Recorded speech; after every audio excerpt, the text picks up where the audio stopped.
हाँ भाई। मॉर्निंग साथियों। राधे राधे, राम राम, अस्सलाम वालेकुम। कैसे हैं आप लोग? हम्म? जय हिंद, जिंदाबाद। तो बढ़िया, एकदम सिनेमा सज रहा है। 1-2 मिनट और साथियों का इंतजार कर लेते हैं और 5 मिनट के इंतजार के बाद डॉट 10:05 पे अपन सिनेमा शुरू करेंगे। हम्म? सुला बोला नया चश्मा है। अरे बदलाव का दूसरा नाम जिंदगी है। थोड़ा थोड़ा बदलाव जिंदगी में होता रहना चाहिए है। जैन साहब कह रहे हैं कि साहब yesterday session was very fruitful, helpful. मुझे भी अच्छा लगा, आप लोगों के साथ संवाद हुआ, आपके दिल की बातें कुछ सुनी गई और कुछ मैंने अपनी कही। उम्मीद है आपको भी अच्छा लगा होगा। तो समय शुरू होता है साथियों, 10:05 हो चुके हैं। जनता का हमने इंतजार कर लिया है। शुरुआत की जाए। लिखना नहीं है साथियों आपको। जो भी आपके सामने अवेलेबल है, आपको कुछ भी नहीं लिखना है। हैंड आउट के फॉर्मेट में लास्ट में आपको वापस अवेलेबल हो जाएगा। आप सिर्फ सुनते रहिए, तहजीब से, सुकून से सुनते रहिए। ठीक है जी। चलिए। तो ठीक है साथियों, आज साथियों अपन जो पढ़ने वाले हैं उसका नाम है साहब geometrical isomers. Geometrical isomers fresh topic है, नया टॉपिक है।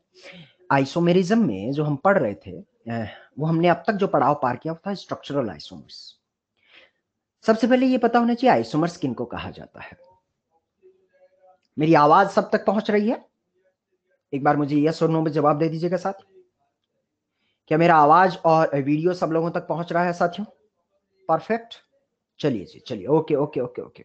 अब सिनेमा शुरू करते हैं। जैसा कि हमने कल बताया कि अब आप चैट पे थोड़ा कम फोकस करें और अगले 15 से 20 मिनट सुकून से सुनते रहें। जब भी मैं आपसे कुछ पूछूंगा आपको यस नो ऑक्सीजन कार्बन बस ऐसे ही कुछ छोटे छोटे अल्फाज लिखने हैं। ठीक है? तो आइसोमेरिज्म जब हम सिनेमा शुरू किया था तो आइसोमर्स, सबसे पहली बात होती है आइसोमर्स होते क्या है। तो आइसोमर्स ऐसे कंपाउंड होते हैं जिनका मॉलिक्यूलर फॉर्मूला तो सेम होता हो but they are different compounds. Anyhow they are different compounds, such compounds are called isomers. उसमें पहली कैटेगरी आती है स्ट्रक्चरल आइसोमर्स।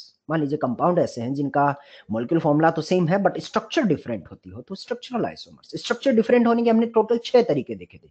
कैसे? चेन लेंथ अलग अलग हो जाए, चेन आइसोमर, पोजीशन बदल जाए, पोजीशन आइसोमर, फंक्शनल ग्रुप बदल जाए, फंक्शनल ग्रुप आइसोमर, एक ओपन चेन एक क्लोज चेन हो, रिंग चेन आइसोमर्स। फिर हमने मेटामर देखा और फिर से लास्ट क्लास में हमने टोटोमर देखा। अलग अलग तरीके से स्ट्रक्चर बदल रहे थे तो स्ट्रक्चरल आइसोमर्स। आज अपन आइसोमेरिज्म का दूसरा पड़ाव, नाम है साहब ज्योमेट्रिकल आइसोमर्स। अब ज्योमेट्रिकल आइसोमर्स डेफिनेशन क्या बोल रहा है बेडू? बोला मॉलिक्यूलर फॉर्मूला मस्ट सेम। देखिए मॉलिक्यूलर फॉर्मूला तो सेम होना चाहिए, क्योंकि अगर आपका मॉलिक्यूलर फॉर्मूला ही अलग अलग हो जाएगा तो गजोदर भैया फिर तो आइसोमर ही नहीं कहलाएंगे। तो molecular formula must be same. दूसरा बोल रहा है कि structural formula also must be same. ये भी समझ आता है, क्योंकि अगर स्ट्रक्चरल फॉर्मूला अलग हो जाएगा, अगर स्ट्रक्चर डिफरेंट हो जाएगा तो फिर तो वो तो स्ट्रक्चरल आइसोमर्स हो जाएंगे जो chain, position, link chain, metamer, tautomer और फंक्शनल ग्रुप थे। तो कह रहा है मॉलिक्यूलर फॉर्मूला भी सेम होना चाहिए, स्ट्रक्चरल फॉर्मूला भी सेम होना चाहिए। उसके बाद बदलाव कहां होगा ज्योमेट्रिकल आइसोमर्स में? Different relative distance, different relative distance between the group across a restricted rotatory system, RRS के across, RRS restricted rotatory system को RRS बोला गया है। restricted rotatory system के across ग्रुप के बीच की दूरियां अगर अलग अलग होती हो, ऐसे कंपाउंड जिनका मॉलिक्यूलर फॉर्मूला सेम हो, जिनका स्ट्रक्चरल फॉर्मूला सेम हो, लेकिन ग्रुप के बीच में रेस्ट्रिक्टेड रोटेटरी सिस्टम के अक्रॉस जो आपके एटम या ग्रुप रखे होंगे उनके बीच की दूरियां अगर अलग अलग होंगी तो ऐसे दोनों कंपाउंड एक दूसरे के रेस्पेक्ट में ज्योमेट्रिकल आइसोमर्स कहलाएंगे। सबसे पहला सवाल तो दिल में यही कौनता है, साहब ये आरआरएस क्या भला है, रेस्ट्रिक्टेड रोटेटरी सिस्टम क्या होता है? तो इसको यूं समझिए कि जब भी दो एटम, एटम 1 एटम 2, दोनों एटम सिंगल बॉन्ड से कनेक्टेड हो तो सिंगल बॉन्ड के अक्रॉस रूम टेम्परेचर पर इतनी सफिशिएंट एनर्जी होती है गजोदर, जैसे कि तुझे ग्लूकोन डी पिला दूं तो तेरे फेफड़ों में जान आ जाती है और तुझे एनर्जी एनर्जी फील होता है, तो भागना दौड़ना शुरू कर देता है। ऐसी रूम टेम्परेचर पर इतनी सफिशिएंट एनर्जी होती है कि अगर दो एटम सिंगल बॉन्ड से कनेक्टेड है तो सिंगल बॉन्ड के अक्रॉस आपका फ्री रोटेशन पॉसिबल है। बोले तो बॉन्ड के अक्रॉस एटम 1 एटम 2 के साथ फ्री रोटेशन पंखा खरखर खरखर खरखर घूम सकता है। लेकिन मान लीजिए वही दोनों एटम सिंगल बॉन्ड से नहीं, डबल बॉन्ड से कनेक्टेड है। एक ब्लू पेन है, एक रेड पेन है, डबल बॉन्ड से अगर आपने दो एटम को, एटम 1 है या एटम 2 है, दोनों एटम को डबल बॉन्ड से कनेक्टेड कर दिया होता साथियों। अब अगर आपने घुमाने की कोशिश की, अगर आपने ऐसा घुमारा घुमारा, थोड़ी देर के बाद पेन है या थे, बिखर जाएंगे साथियों। आपके बॉन्ड जो हैं या तो हिलेंगे ही नहीं, और अगर आपने हिलाने की कोशिश की तो बॉन्ड टूटते हुए नजर आएंगे साहब। ऐसा रोटेशन जो आप नहीं कर सकते हो, रोटेशन रेस्ट्रिक्ट हो चुका है, ऐसे रोटेशन को रेस्ट्रिक्टेड रोटेटरी सिस्टम कहा जाता है, जिसमें पहला पड़ाव मैंने देख लिया। हाँ, across the double bond rotation आसान नहीं होता, रोटेशन रेस्ट्रिक्टेड है। अगर आपने कोशिश की तो फिर एटम ही, कंपाउंड ही ब्रेक डाउन हो जाएगा। तो हाँ साहब, रेस्ट्रिक्टेड रोटेटरी सिस्टम का पहला चीज मैंने देख लिया है कि डबल बॉन्ड के अक्रॉस रेस्ट्रिक्टेड रोटेटरी सिस्टम हो सकता है। ना केवल डबल बॉन्ड, इसके अलावा रिंग और ड्यू टू स्टेरिक फैक्टर्स के कारण भी आरआरएस डेवलप हो सकता है, वो अपन वन बाय वन देखेंगे। लेकिन फिलहाल मैंने डबल बॉन्ड वाला आपको दिखा दिया है, आगे के पड़ाव धीरे धीरे वक्त के साथ अपने आप आते चले जाएंगे। चलिए साहब, एग्जाम्पल फर्स्ट आपके सामने पड़ा हुआ नजर आ रहा है, और इसी एग्जाम्पल से अपन शुरू करते हैं। इन दोनों में क्या रिश्ता है? तो पहले वाले कंपाउंड का मॉलिक्यूलर फॉर्मूला देखते हैं। इस कंपाउंड के स्ट्रक्चर को देखिए और इसमें मुझे बताइए साथियों, इसमें कितने कार्बन है? पहले वाले कंपाउंड में कितने कार्बन है? तो टोटल इसमें 4 कार्बन है, C4 लिखूंगा। टोटल इसमें हाइड्रोजन काउंट करता हूं तो हाइड्रोजन गिनिए, 3 3 6 7 और 8, बोल टोटल इसमें 8 हाइड्रोजन है। तो इसका मॉलिक्यूलर फॉर्मूला मिलेगा साथियों C4H8। अगला वाला फोटो देखता हूं तो इत्तेफाक से इसका भी मॉलिक्यूलर फॉर्मूला C4H8 ही निकल के आ रहा है। दोनों कंपाउंड का मॉलिक्यूलर फॉर्मूला सेम है। स्ट्रक्चरल फॉर्मूला की चर्चा करता हूँ। स्ट्रक्चरल फॉर्मूला, तो ये जो कंपाउंड जूम करके दिखाया गया ना आपको, ऐसा CH3 इसको जूम इन कीजिए। CH3 को पास में चिपकाइए, हाइड्रोजन को इस कार्बन के पास, हाइड्रोजन को इस कार्बन के पास। जब आप जूम इन करते हैं तो फिर देखता हूँ इसका स्ट्रक्चरल फॉर्मूला क्या निकल के आता है। तो वो आता है CH3CH। मैं इसे जूम इन कर रहा हूँ, ये जो हाइड्रोजन है इसको इस कार्बन के पास जूम इन कर रहा हूँ, CH डबल बॉन्ड CH और फिर CH3। लोग इसे टू ब्यूटीन कहना पसंद करते हैं, या ब्यूटीन कह दीजिए या टू ब्यूटीन कह दीजिए, जो फोटो मैंने बनाया। इत्तेफाक से जब आप दूसरे कंपाउंड को भी दूसरे कंपाउंड को भी जूम इन करते हैं तो इत्तेफाक से वो भी देखिए साहब, जब दूसरे कंपाउंड को करते हैं, हाइड्रोजन को पास लेके जाइए, CH3 को पास, हाइड्रोजन को पास, CH3 को पास, तो इत्तेफाक से जो दूसरा कंपाउंड का स्ट्रक्चरल फॉर्मूला है वो भी इत्तेफाक से CH3CH डबल बॉन्ड CH और CH3, सेम मॉलिक्यूलर फॉर्मूला है, सेम स्ट्रक्चरल फॉर्मूला है, दोनों का स्ट्रक्चर सेम है, ब्यूटेन। लेकिन अब अगर देखूं तो डबल बॉन्ड, कार्बन और कार्बन के बीच में साथियों डबल बॉन्ड मौजूद है। कार्बन और कार्बन के बीच में साथियों डबल बॉन्ड मौजूद है। कार्बन कार्बन के बीच में डबल बॉन्ड, अभी भी बताया था रेस्ट्रिक्टेड रोटेटरी सिस्टम। हाँ साहब, ये जो डबल बॉन्ड वाला है ये मेरा RRS मुझे मिल चुका है, रेस्ट्रिक्टेड रोटेटरी सिस्टम। इस डबल बॉन्ड के अक्रॉस आप फ्री रोटेशन नहीं कर सकते हैं। जिन जिन एटम के बीच में RRS सिस्टम है उनको टर्मिनल T1 T2 मार्क कर लें। मतलब जिन दो एटम के बीच में आपका restricted rotatory system double bond मौजूद है, उसके एक कार्बन को टर्मिनल T1 मार्क किया, एक कार्बन को टर्मिनल T2 मार्क किया। ऐसे ही दूसरे कंपाउंड में एक कार्बन को टर्मिनल T1 और दूसरे कार्बन को टर्मिनल T2 मार्क कर दिया। T1 में से, टर्मिनल T1 से कोई भी एक ग्रुप पकड़ लीजिए, CH3 या हाइड्रोजन, आपकी चॉइस का जो आपको अच्छा लगे। लेट से मैंने CH3 को पकड़ा। T2 से भी कोई भी एक ग्रुप पकड़ लीजिए, CH3 या हाइड्रोजन, जो आपकी चॉइस का है। मैंने फिर से CH3 पकड़ा, आप हाइड्रोजन भी पकड़ सकते हैं, वो आपकी चॉइस है। इधर से CH3, इधर से CH3। टर्मिनल T1 से एक ग्रुप को पकड़िए, टर्मिनल T2 से एक ग्रुप को पकड़िए। ऐसे ही अब इन दोनों CH3 के बीच की दूरियां देखूं तो लेट से वो रिलेटिव डिस्टेंस L1 आपने सोच लिया होगा। दोनों CH3 सेम साइड है, रिलेटिव डिस्टेंस लेट से आपने कैलकुलेट करके L1 मार्क कर दिया है। कंपाउंड 2 में आते हैं। टर्मिनल T1 से अब आपको सेम ही ग्रुप पकड़ना पड़ेगा जो आपने पहले कंपाउंड में पकड़े। चूंकि आपने यहाँ CH3 पकड़ा तो कंपाउंड 2 में भी आपको साथियों CH3 पकड़ना पड़ेगा, क्योंकि हम उन्हीं ग्रुप के बीच में रिलेटिव डिस्टेंस चेक करना चाहते हैं, हम बदला है या नहीं बदला। दोनों के बीच की रिलेटिव डिस्टेंस बताइए साहब, L1 या L2? और L1 या L2? अब जनता का जवाब चाहिए, बिल्कुल बिल्कुल जनता का जवाब आ रहा है साहब। अब रिलेटिव डिस्टेंस आपका L2 देखने को मिलेगा, और मैं कह भी सकता हूं L1 is not equal to L2।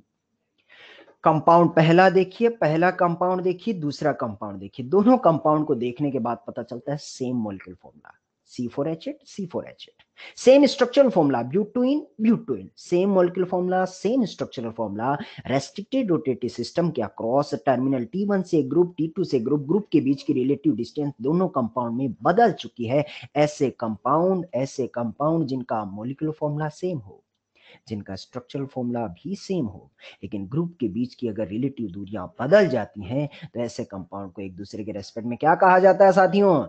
Geometrical isomers. अरे चमका के रबा ये। चलिए बात ये समझ आई, तो एक चीज और लेते हैं इसी के साथ। मान लीजिए, अब बस आपको इतना बताना है कि कंपाउंड GI शो करेगा या नहीं करेगा। एग्जाम्पल मैं आपके सामने लिख के देता हूं। सी डबल बॉन्ड सी, यहाँ पर लिखा है मैंने CH3, यहाँ लिखा है हाइड्रोजन, और इस कार्बन पे लिया है मैंने एक क्लोरीन, इस कार्बन पे लिया है एक क्लोरीन। ये एक एग्जाम्पल है। और एक कंपाउंड और दिया है साथ में, सी डबल बॉन्ड सी। यहाँ अभी भी क्लोरीन और क्लोरीन टिका हुआ है, और यहाँ पर मैंने ले लिया साहब हाइड्रोजन, और यहाँ ले लिया CH3। आपको देख के बताना है क्या दोनों कंपाउंड, या सुनो में जवाब देना है, क्या दोनों कंपाउंड एक दूसरे के रेस्पेक्ट में ज्योमेट्रिकल आइसोमर्स हैं या नहीं है। तो साहब मुझे आइडिया नहीं है, मैं कैसे जानूंगा। चेक करते हैं ना। सबसे पहला काम है रेस्ट्रिक्टेड रोटेटरी सिस्टम, बिल्कुल मिल चुका है आपको पाई बॉन्ड के across. Terminal T1 T2 mark कर लीजिएगा। तो ये रहा साहब टर्मिनल T1 T2। T1 से कोई भी एक ग्रुप पकड़ लीजिएगा जो आपकी मर्जी का है, जैसा भी आपको ठीक लगे। लेट से इस बार हाइड्रोजन पकड़ लेते हैं। T1 से आपने हाइड्रोजन पकड़ा, T2 से आपने एक क्लोरीन पकड़ लिया होता, कोई भी एक क्लोरीन पकड़ लीजिए। लेट से ये वाला आपने क्लोरीन पकड़ लिया है। हाइड्रोजन और क्लोरीन के बीच की रिलेटिव डिस्टेंस लेट से L1। अब कंपाउंड नंबर 2 पे चलते हैं, टर्मिनल T1 और T2। अब आपको हाइड्रोजन और क्लोरीन ही पकड़ना है।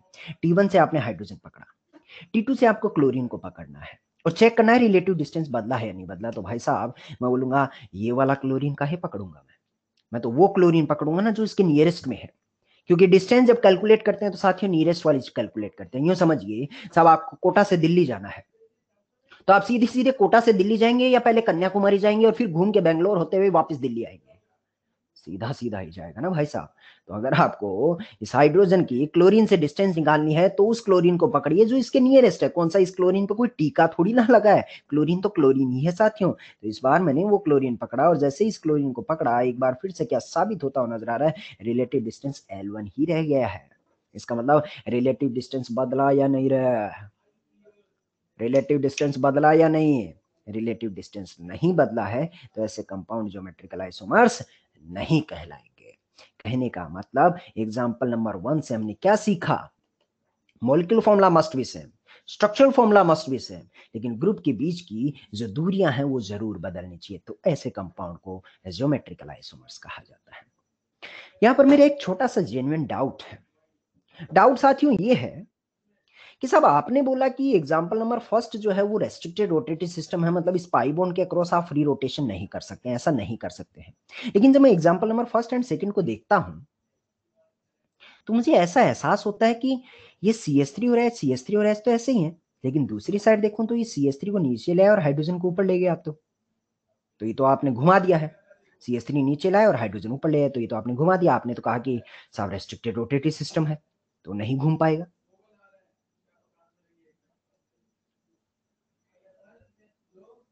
तो ये जनता मेरे को चमक नहीं रहा है। बिल्कुल लोग बोल रहे हैं साहब बॉन्ड को ब्रेक डाउन। देखिए साथियों, ऐसा नहीं है कि ये CH3 और हाइड्रोजन ऊपर नीचे मैंने किए हैं, ऐसा CH3 को घुमा के नीचे लाया और हाइड्रोजन को घुमा के ऊपर ले गया, नहीं साहब। कंपाउंड में, नेचर में ये कंपाउंड अलग एग्जिस्ट करता है, ये कंपाउंड अलग एग्जिस्ट करता है। बनिए की दुकान से इस कंपाउंड को लाके तेरी स्क्रीन पे दे मारा, इस कंपाउंड को लाके तेरी स्क्रीन पे दे मारा, और दोनों कंपाउंड को रखने के बाद पूछा है बता बेटे अब इन दोनों के बीच में क्या रिलेशनशिप है, तो आपने मुझे जवाब दिया दे आर ज्योमेट्रिकल आइसोमर्स। कहने का मतलब इस कंपाउंड को रोटेट करके आप ये वाला कंपाउंड नहीं बना सकते हैं। दोनों कंपाउंड नेचर में अलग अलग एग्जिस्ट करते हैं। हाँ, अगर इससे ये बनाना है तो भाई साहब इसको लेबोरेटरी में ले जाना पड़ेगा, इसका टंगड़ी और पूंछा तोड़ना पड़ेगा, ये बॉन्ड तोड़ना पड़ेगा, ये बॉन्ड तोड़ना पड़ेगा, और नए बॉन्ड रिफॉर्म करने पड़ेंगे, तब जाके वो आप उसको बना पाएंगे, अन्यथा तो वो संभव नहीं है। बात समझ आ गया जी। चलिए, इसका मतलब हमने ये साबित कर दिया है कि हमने हमने उन दोनों कंपाउंड को फ्रीली रोटेट करके नहीं जनरेट किया है। उन दोनों कंपाउंड नेचर में अलग अलग एग्जिस्ट करते हैं। ये बात समझ आ। Example number first and second को देखता रहा मैं, टुकुर टुकुर टुकुर टुकुर टुकुर टुकुर देखता रहा तो मुझे एक ये एहसास होता है कि फर्स्ट वाला क्यों GI शो कर रहा था और सेकंड वाला GI क्यों नहीं शो कर रहा। मैं जिस एग्जांपल से साथियों ऑब्जर्वेशन निकालने की कोशिश कर रहा हूं, सेकंड वाला GI क्यों नहीं शो कर रहा, क्या दिक्कत क्या हो गई थी सेकंड वाले में। तो बात मुझे क्या समझ आई कि टर्मिनल T2 पे दोनों क्लोरीन एक्चुअली सेम हो चुके थे। दिक्कत वहां पैदा हो गई, चूंकि दोनों सेम हुए तो कभी रिलेटिव डिस्टेंस बदल ही नहीं पाई। हाइड्रोजन के रेस्पेक्ट में क्लोरीन का रिलेटिव डिस्टेंस कभी बदल ही नहीं पाया, क्योंकि दोनों क्लोरीन चूंकि सेम हो चुका था, तो हाइड्रोजन क्लोरीन रिलेटिव डिस्टेंस नहीं बदल पाया। इसका मतलब अरे क्या आ गया, हाँ, इसका मतलब हुआ क्या भाई साहब, इसका मतलब दिक्कत कहां है कि किसी भी एक टर्मिनल पे दोनों ग्रुप सेम नहीं होने चाहिए। तो ये कंक्लूजन हमने इस्तेमाल किया है, जो कि अगले पेज पे दिखाई देगा आपको, कि अगर आपको ज्योमेट्रिकल आइसोमर्सिज्म शो करना है तो टर्मिनल T1 पे CH3 और H अलग अलग होने चाहिए, टर्मिनल T2 पे भी ग्रुप अलग अलग होने चाहिए। इत्तेफाक से अगर आपने सेम ले लिया तो कंपाउंड GI शो नहीं कर सकता है। ऊपर वाले में चेक करते हैं, टर्मिनल T1 पे CH3 और हाइड्रोजन सेम है या अलग अलग, अलग अलग। T2 पे CH3 और हाइड्रोजन सेम है या अलग अलग, ये भी अलग अलग है, शायद इसीलिए वो कंपाउंड GI शो कर रहा है। देखिए CH3 सेम है या हाइड्रोजन हाइड्रोजन सेम है, उससे आपको कोई मतलब नहीं है। आपको तो इंडिविजुअली T1 पे चेक करना है, CH3 और हाइड्रोजन सेम है या अलग अलग, अलग अलग। T2 पे CH3 और हाइड्रोजन सेम है या अलग अलग, अलग अलग। तो इसका मतलब ये कंपाउंड आपका GI शो करेगा। यहाँ कहाँ दिक्कत पैदा होगी कि क्लोरीन क्लोरीन सेम हो गया था। तो इस बात को मैंने कंक्लूड कर दिया है साथियों। कंक्लूजन पॉइंट क्या निकला कि अगर आपको कंपाउंड में GI शो करना ही है तो फिर जो पाई बॉन्ड है, चाहे वो सेम एटम के बीच में हो, ए या हो या ए बी के बीच में हो, उससे फर्क नहीं पड़ता। फर्क इस बात से पड़ता है कि ये जो टर्मिनल T1 है, इस पे ये जो दोनों ग्रुप हैं ये आपके डिफरेंट होने चाहिए। टर्मिनल T2 पे ये जो दोनों ग्रुप हैं ये भी आपके डिफरेंट होने चाहिए। पाई बॉन्ड दो एटम सेम के बीच में भी हो सकता है, पाई बॉन्ड ए और बी दो अलग अलग एटम के बीच में भी हो सकता है। मैंने साथियों से जनरलाइज कर दिया है कि पाई बॉन्ड किन्हीं के बीच में भी हो, फर्क नहीं पड़ता। पाई बॉन्ड एक रेस्ट्रिक्टेड रोटेटिव सिस्टम है। आप टर्मिनल T1 T2 मार्क कर लीजिएगा। T1 पे दोनों ग्रुप डिफरेंट होने चाहिए, T2 पे दोनों ग्रुप डिफरेंट होने चाहिए। इसका कोई ग्रुप इसके ग्रुप के साथ सेम हो सकता है, अलग हो सकता है, मुझे उससे फर्क नहीं पड़ता। मैं तो बस T1 पे अलग अलग, T2 पे अलग अलग। अगर ऐसा होता है तो कंपाउंड GI शो करेगा। ये बात समझ आ जाती है तो ये लगा जो उधर सवालों की लड़ तेरे सामने आ रही है, दो सवाल फटाक से मुझे बता दे धीरे धीरे। बस अब कंसेप्ट समझा चुके हैं साथियों। अब मुझे यस और नो में जवाब चाहिए। आपकी साइड से मुझे जवाब चाहिए कि क्या पहला वाला, बारी बारी से, क्या पहला वाला कंपाउंड GI शो करेगा? और करेगा। अब जनता की चैट पढ़ने की कोशिश कर रहा हूं मैं। हाँ बिल्कुल, यस गुप्ता जी का जवाब आ रहा है, यस यस यस। ये माहेश्वरी जी त्रिपाठी, बिल्कुल टर्मिनल T1 मार्क किया, ड्यूटेरियम और CH3 अलग अलग है साथियों। टर्मिनल T2 पे देखूंगा तो हाइड्रोजन और क्लोरीन अलग अलग है, इसका मतलब कंपाउंड GI शो करेगा। बिल्कुल परफेक्ट है, गर्ग साहब ने भी बोला है। अगला कंपाउंड चेक करते हैं। जिन दो एटम के बीच में, अप्रोच देखना साथियों, अप्रोच बड़ी इंपॉर्टेंट है। जिन दो एटम के बीच में पाई बॉन्ड है उनको टर्मिनल T1 T2 मार्क कर लीजिएगा। T1 पे क्लोरीन और ब्रोमीन सेम है या अलग अलग? और सेम है या अलग अलग है? अलग अलग। हाइड्रोजन और ब्रोमीन सेम है या अलग अलग है? अलग अलग है। लेकिन मेरा डाउट है कि ये तो ब्रोमीन ब्रोमीन तो सेम हो गया, और ब्रोमीन ब्रोमीन सेम हो गया। होने दे, क्या फर्क पड़ रहा है, डजेंट मैटर, डजेंट मैटर। बात ये है कि भाई साहब मुझे तो ये देखना, क्लोरीन ब्रोमीन टर्मिनल T1 के दोनों ग्रुप अलग होने चाहिए, T2 के दोनों ग्रुप अलग होने चाहिए। अगर ऐसा होता है तो हाँ साहब कंपाउंड GI शो करेगा। करेक्ट है। चलिए, जनता को बिल्कुल परफेक्ट चमका है। अगले एग्जाम्पल पे चलते हैं। Example number third. थर्ड वाला देख के बताइए साथियों। और ना ही करेगा क्या? जैन साहब ने बोला ना ना ना ना ना ना, अजमेरा जी ने बोल दिया ना ना। चलिए चेक करते हैं। चेक, दिक्कत कहाँ हो रही है? ये फ्लोरीन ब्रोमीन तो अलग अलग है, फिर दिक्कत कहाँ है? आयोडीन और आयोडीन में दिक्कत हो गया साथियों, इसलिए कंपाउंड GI नहीं शो करेगा। किसी भी एक टर्मिनल पे अगर दो ग्रुप आइडेंटिकल हो जाते हैं तो वो GI शो बिल्कुल भी नहीं करेगा। बिल्कुल परफेक्ट जा रहे हैं। धीरे धीरे कदम और आगे बढ़ाते हैं। चौथा वाला एग्जाम्पल देख के बताइए साहब। मैंने थोड़ा कंसाइज कर दिया उसे, चौथे एग्जाम्पल को थोड़ा सा मैंने कंसाइज कर दिया है, तो कोई फर्क नहीं पड़ता है। अब तक मैं जूम कर करके दिखा रहा था, अभी जूम इन कर रहे हैं। टर्मिनल T1 मार्क करते हैं। तो जिन दो एटम के बीच में पाई बॉन्ड है उनको टर्मिनल T1 T2 मार्क कर लीजिएगा साहब। ये रहा टर्मिनल T1, ये रहा टर्मिनल T2। अब T1 पे देखिए, T1 पे देखिए, क्या हाइड्रोजन और CH3 अलग अलग हैं? बिल्कुल है।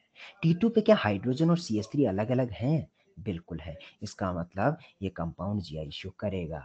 अरे छोटे, अगर इस कंपाउंड को थोड़ा जूम करके लिखेगा ना, तो पहला एग्जाम्पल जो ज्योमेट्रिकल आइसोमर्स का मैंने बेसिक एग्जाम्पल लिया था ना, जहाँ से लेक्चर शुरू किया था, वो यही एग्जाम्पल था बिडू। इस कंपाउंड को अगर थोड़ा सा जूम करके देखेगा तो ये रहा साहब CH3, ये रहा हाइड्रोजन टर्मिनल T1 पे, टर्मिनल T2 पे ये रहा CH3 और हाइड्रोजन, ये रहा साहब। तो ये कंपाउंड CH3H अलग अलग हैं, CH3H अलग अलग हैं, तो ये कंपाउंड GI शो कर रहा है। तो वो पहले जूम था, आज मैंने इसको थोड़ा सा कंसाइज वे में जूम इन कर दिया है। समझ आया क्या? अब इस कंपाउंड को लिखने का एक और अंदाज भी हो सकता था, उसको भी पकड़ना। बिल्कुल बिल्कुल बिल्कुल।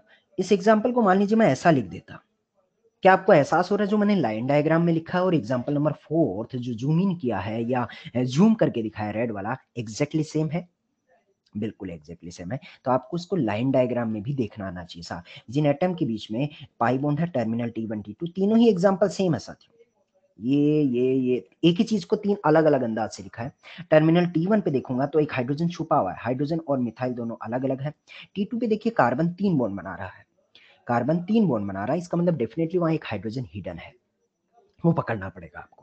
तो हाइड्रोजन हिडन है, उस हाइड्रोजन को लिखिए। और ये जो हवा नहीं है, ये साहब यहाँ पर मिथाइल है, तो मिथाइल और हाइड्रोजन एक बार फिर से अलग अलग है, इसका मतलब ये कंपाउंड भी आपका क्या शो करेगा, ज्योमेट्रिकल आइसोमेरिज्म शो करता हुआ नजर आएगा। तो एक ही चीज को लिखने के अलग अलग अंदाज दिखाए साथियों मैंने, ये बात समझ आ जाती है। तो अब अगला जो सवाल है, अब आपके धड़ धड़ धड़ धड़ करते हुए आराम से आएंगे। तो इतने सवाल मैं एक साथ नहीं दिखाना चाहता, थोड़ा सा मैं इसको जूम कर देता हूँ और बारी बारी से एक एक सवाल लेके आएंगे अपन, क्योंकि जनता वरना तो पहला देखेगी नहीं, दूसरे पे फट से जवाब देना चाहेगी। तो बारी बारी से पहले मुझे पांचवा सवाल का जवाब चाहिए। पांचवा जब साथियों आप जवाब दे रहे हैं तो छठवें का जवाब आपको नहीं देना है और छठवें को देखना भी नहीं है। पांचवा वाला सवाल बताइए, होगा क्या रे? सचिन जी साहब कह रहे हैं, जनता कह रहे हैं होगा होगा, बीच में एक दो नो के भी जवाब हैं। चलिए चेक करते हैं। जिन आइटम के बीच में पाई बॉन्ड है टर्मिनल T1 T2 मार्क कर लीजिए। चूंकि कार्बन यहाँ पर 3 बॉन्ड बना रहा है, इसका मतलब एक हाइड्रोजन हिडन है। हाइड्रोजन और मिथाइल जो है वो दोनों अलग अलग है साहब। T2 पे देखूंगा तो कार्बन फिर से 3 बॉन्ड बना रहा है, एक पाई बॉन्ड के साथ, 2 बॉन्ड इधर है, एक बॉन्ड इधर है, इसका मतलब यहाँ पर भी कार्बन एक और हाइड्रोजन वहां पर हिडन रहा होगा। तो T2 पे देख के बताइए, हाइड्रोजन और बड़का ग्रुप जिसको कुछ लोग इथाइल भी कहना पसंद करते हैं, दोनों अलग अलग हैं। तो क्या कंपाउंड यही शो करेगा रहेगा जो धर रस सृष्टि जी करेगा, हाउ बोलते हैं लोग, हाउ हाउ करेगा करेगा। चलिए साहब छठवें एग्जाम्पल पे आते हैं, सिक्स्थ वाले एग्जाम्पल पे बताइए मुझे। नहीं पढ़ रहा हूं मैं जवाब, बिल्कुल बिल्कुल, जिसका भी यस आएगा ना तहा वहां मुझे समझाना पड़ेगा। एक सूगले का आया, किसी का यस आया, बाकी पूरी जनता no no no no mode में है। तो टर्मिनल T1 T2 मार्क करते हैं। ये रहा साहब टर्मिनल T1, ये रहा T2। क्या आपको एहसास हो रहा है जो T2 वाला कार्बन है, T2 वाला कार्बन है वो टर्मिनल साइड पे है। अगर ये टर्मिनल साइड पे है तो ये कार्बन 2 हाइड्रोजन के साथ बॉन्ड बना रहा होगा, क्योंकि कार्बन 4 बॉन्ड बनाएगा साथियों।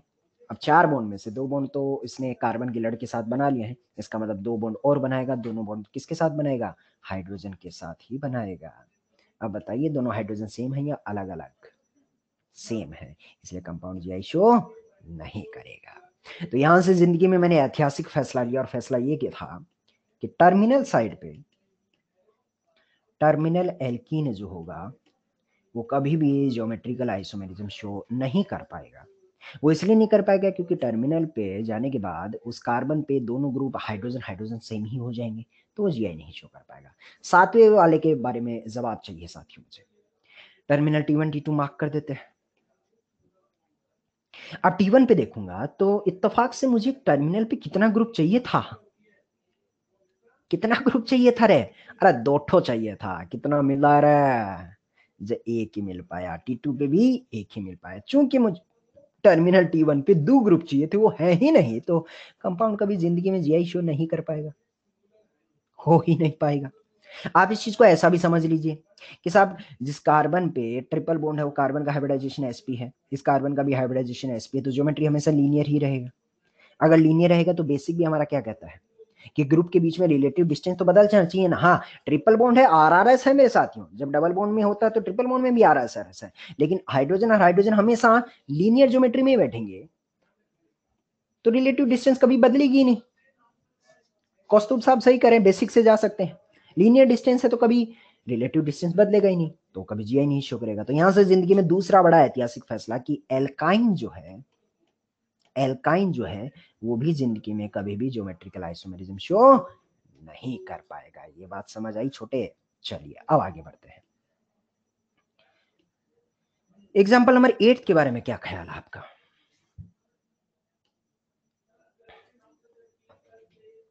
देखिए जिन दो एटम के बीच में, अब तक हमारी जो एटम जिनके बीच में पाई बॉन्ड हमने रखा था साथियों, वो हमारे हर बार कार्बन कार्बन ही थे, ये कार्बन कार्बन है, लेकिन कोई कसम तो खा नहीं रखी।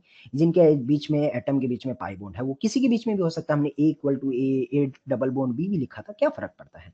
तो जिन एटम के बीच में पाई बॉन्ड है उनको मैं टर्मिनल T1 T2 मार्क कर लेता हूँ। कार्बन को T1 मार्क किया, नाइट्रोजन को T2 मार्क किया। अब मुझे बताइए T1 पे CH3 और H अलग अलग है? बिल्कुल है। T2 पे जब मैं देखता हूं तो सुना है नाइट्रोजन अमोनिया की स्ट्रक्चर जब होती है, अमोनिया की स्ट्रक्चर वो केमिकल बॉन्डिंग से बेसिक से वहां से सीख के आया।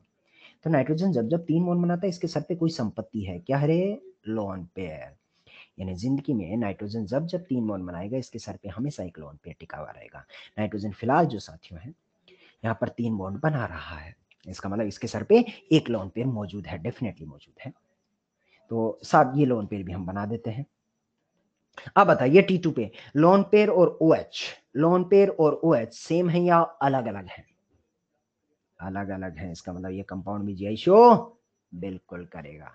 अब अगर किसी के दिल में ख्याल आता कि साहब ये जीआई शो करेगा तो इसका दूसरा ज्योमेट्रिकल आइसोमर्स क्या होगा, तो वो भी बता देते हैं। वो शायद कुछ ऐसा रहा होगा कि उसमें रिलेटिव डिस्टेंस आपको बदलना रहेगा, तो C डबल बॉन्ड N और यहाँ पर आप ऐसा ले सकते हैं कि OH ऊपर चला जाएगा और CH3 और H। नेचर में एक और कंपाउंड ऐसा एग्जिस्ट कर रहा होगा, तो उसमें बोलूंगा साहब CH3 और OH के बीच की रिलेटिव डिस्टेंस L1 है फिलहाल, और इस वक्त पर वो रिलेटिव डिस्टेंस बदल गया है, वो आपका L2 हो गया। इसका मतलब हाँ साहब वो कंपाउंड जीआई तो शो कर रहा है, तो उसका दूसरा ज्योमेट्रिकल आइसोमर भी हमने बना के दिखा दिया है। करेक्ट है। धीरे धीरे आगे बढ़ाते हैं। एग्जाम्पल नंबर 9 के बारे में आपके क्या ख्याल है?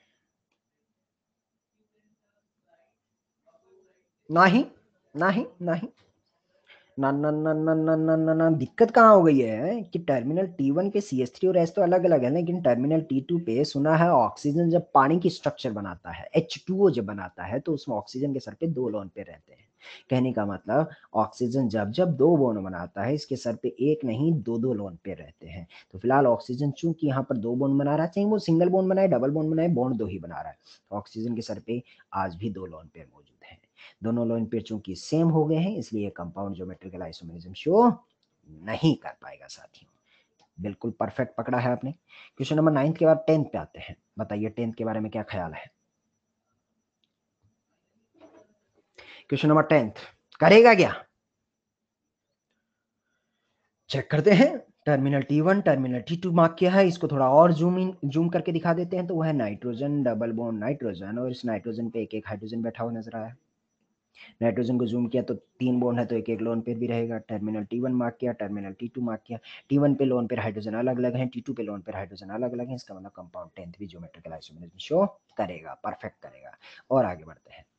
क्वेश्चन नंबर 11 के बारे में जनता का जवाब चाहिए मुझे। क्वेश्चन नंबर 11 का, हाँ जी, तो मेरा सवाल है क्या ये वाला पाई बॉन्ड जीआई शो कर पाएगा? टर्मिनल नहीं करेगा, बिल्कुल नहीं करेगा, क्योंकि साथियों दोनों हाइड्रोजन हाइड्रोजन सेम है, तो इस पाई बॉन्ड के अक्रॉस जीआई नहीं शो करेगा। मेरा सवाल है कि इस पाई बॉन्ड के अक्रॉस जीआई शो करेगा? चेक करते हैं। टर्मिनल T1 पे देखा तो साहब मिथाइल और बड़का ग्रुप, ये मिथाइल और बड़का ग्रुप अलग अलग है, मिथाइल और बड़का ग्रुप अलग अलग है। टर्मिनल T2 पे देखता हूं तो OH और नाइट्रोजन के सर पे साथियों एक लोन पेयर भी मौजूद है, तो लोन पेयर और OH ये भी दोनों अलग अलग हैं, इसका मतलब इस पाई बॉन्ड के अक्रॉस सिस्टम जीआई शो करेगा। कंपाउंड का कोई भी एक हिस्सा, कंपाउंड का कोई भी एक हिस्सा अगर ज्योमेट्रिकल आइसोमेरिज्म शो कर सकता है तो पूरा का पूरा कंपाउंड कहा जाएगा हाँ वो जीआई शो कर रहा है। कंपाउंड का कोई भी एक टुकड़ा, कोई भी एक हिस्सा अगर जीआई शो कर रहा होगा तो बिल्कुल माना जाएगा पूरा का पूरा कंपाउंड ज्योमेट्रिकल आइसोमेरिज्म शो करता हुआ माना जाएगा। तो टर्मिनल वाला नहीं कर रहा था, लेकिन टर्मिनल T1 पे इस पाई बॉन्ड के अक्रॉस देखता हूं तो मिथाइल और बड़का ग्रुप चूंकि अलग अलग है। टर्मिनल T2 पे देखता हूं तो लोन पेयर और OH चूंकि दोनों अलग अलग हैं, इसका मतलब कंपाउंड जीआई शो करेगा जी। सॉरी मिश्रा जी, बात समझ आई आपको? टर्मिनल T2 पे लोन पेयर और OH चूंकि दोनों अलग अलग हैं, और टर्मिनल T1 पे मिथाइल और ये पूरा का पूरा बड़का ग्रुप अलग अलग है, तो हाँ साहब ये कंपाउंड जीआई शो करेगा। तो बात जहां से निकल के आई है वो ये है कि पूरे कंपाउंड में, पूरे कंपाउंड में कोई भी एक टुकड़ा, कोई भी एक टुकड़ा अगर जीआई शो कर रहा है, जैसे ये वाला हिस्सा शो कर रहा है, तो पूरा का पूरा कंपाउंड जीआई शो करता हुआ नजर आएगा। ठीक है जी, चलिए क्वेश्चन नंबर 7 जनता एक बार वापस पूछना चाह रही थी, मैं बता देता हूं साथियों। 7 वाले में हमारा कंसेप्ट ये था, 7 वाले में कि साहब हमें मिनिमम जो है,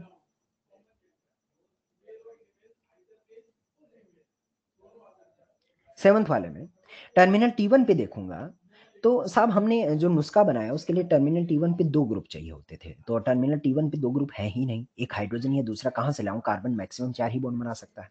टर्मिनल T2 पे भी मुझे 2 ग्रुप चाहिए थे जो कि नहीं है, एक ही हाइड्रोजन है तो दूसरा हिस्सा मैं कहाँ से लेके आऊँ? इसका मतलब वो कंपाउंड जीआई नहीं शो करेगा। दूसरे अंदाज से आप ऐसा देख सकते हैं कि साहब आपका जो कंपाउंड है उसमें रिलेटिव डिस्टेंस कभी बदलेगा ही नहीं क्योंकि लीनियर ज्योमेट्री है, sp हाइब्रिडाइजेशन है, रिलेटिव डिस्टेंस कभी बदलेगा ही नहीं तो फिर कंपाउंड जीआई नहीं शो करेगा। कहने का मतलब हमारा जो रेस्ट्रिक्टेड रोटेटरी सिस्टम है वो डबल बॉन्ड के अक्रॉस ही जीआई शो करेगा। ऐसा हम ट्रिक में भी लिखा है। हमने जो हमारी ट्रिक बनाई है उसमें कहीं भी हमने एल्काइन को जगह नहीं दी थी।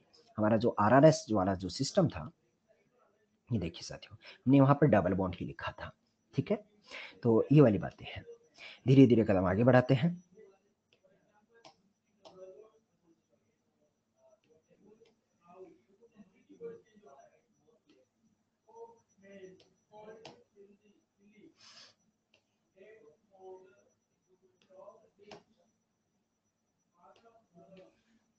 चलिए सर, तो हर साहब कह रहे हैं साहब 11वां वाला वापस बता दीजिए। 11वां वाला मैं एक बार जनता के लिए वापस बता देता हूँ।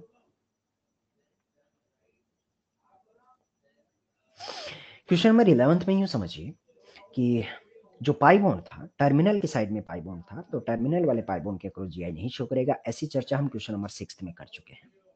फिर उसके बाद ये वाला हिस्से के अक्रॉस क्या जीआई शो करेगा, तो ऐसा चर्चा हम क्वेश्चन नंबर 8 में कर चुके हैं कि साहब नाइट्रोजन पे लोन पे OH अलग अलग है, CH3 और हाइड्रोजन अलग अलग, ऐसे नाइट्रोजन पे लोन पे OH अलग अलग है। वो पाई बॉन्ड पहले सोया हुआ था, अभी मैंने जगा दिया तो क्या फर्क पड़ता है। मिथाइल और पूरा बड़का ग्रुप T1 पे भी अलग अलग है, इसका मतलब इस पाई बॉन्ड के अक्रॉस जीआई शो करेगा। एक पाई बॉन्ड के अक्रॉस अगर जीआई शो कर देता, कंपाउंड के किसी भी एक हिस्से के अक्रॉस भी कंपाउंड जीआई शो करता है, तो पूरा का पूरा कंपाउंड ये कहा जाएगा कि हाँ वो ज्योमेट्रिकल आइसोमेरिज्म शो करेगा। साथियों, यहां तक अगर आप कंफर्ट जोन में आ चुके हैं तो मैं कदम आगे बढ़ाऊं।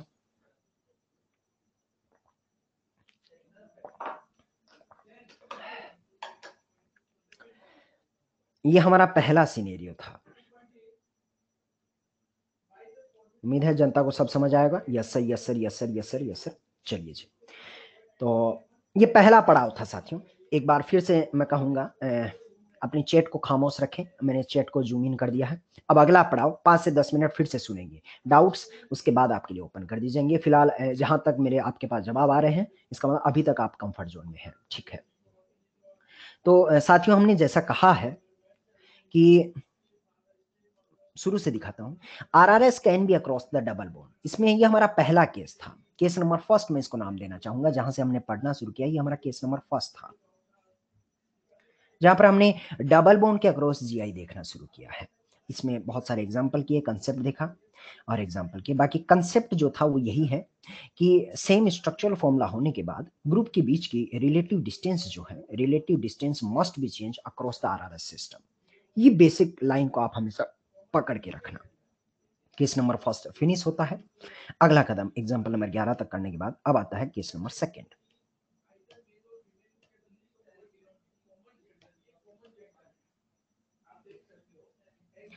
केस नंबर सेकेंड बोल रहा है अक्रॉस साइक्लोएल्कीन। साइक्लोएल्केन। साइक्लोएल्केन किसको कहते हैं साहब? रिंग को। आप यूं कह दीजिए कि वहां पर रिंग मौजूद होगा। तो हमने ये भी देखा है कि restricted rotatory system across the ring हम लोग लिख के आए हैं।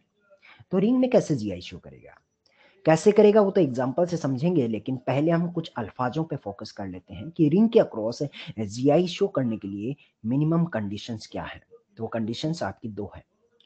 मतलब यूं समझिए एक ही कंडीशन है कि साइक्लोएल्केन में मिनिमम 2 टर्मिनल होना चाहिए, मिनिमम 2 टर्मिनल। मिनिमम, मैक्सिमम की कोई सीमा ही नहीं है, 3 4 5 कितना भी हो सकता है।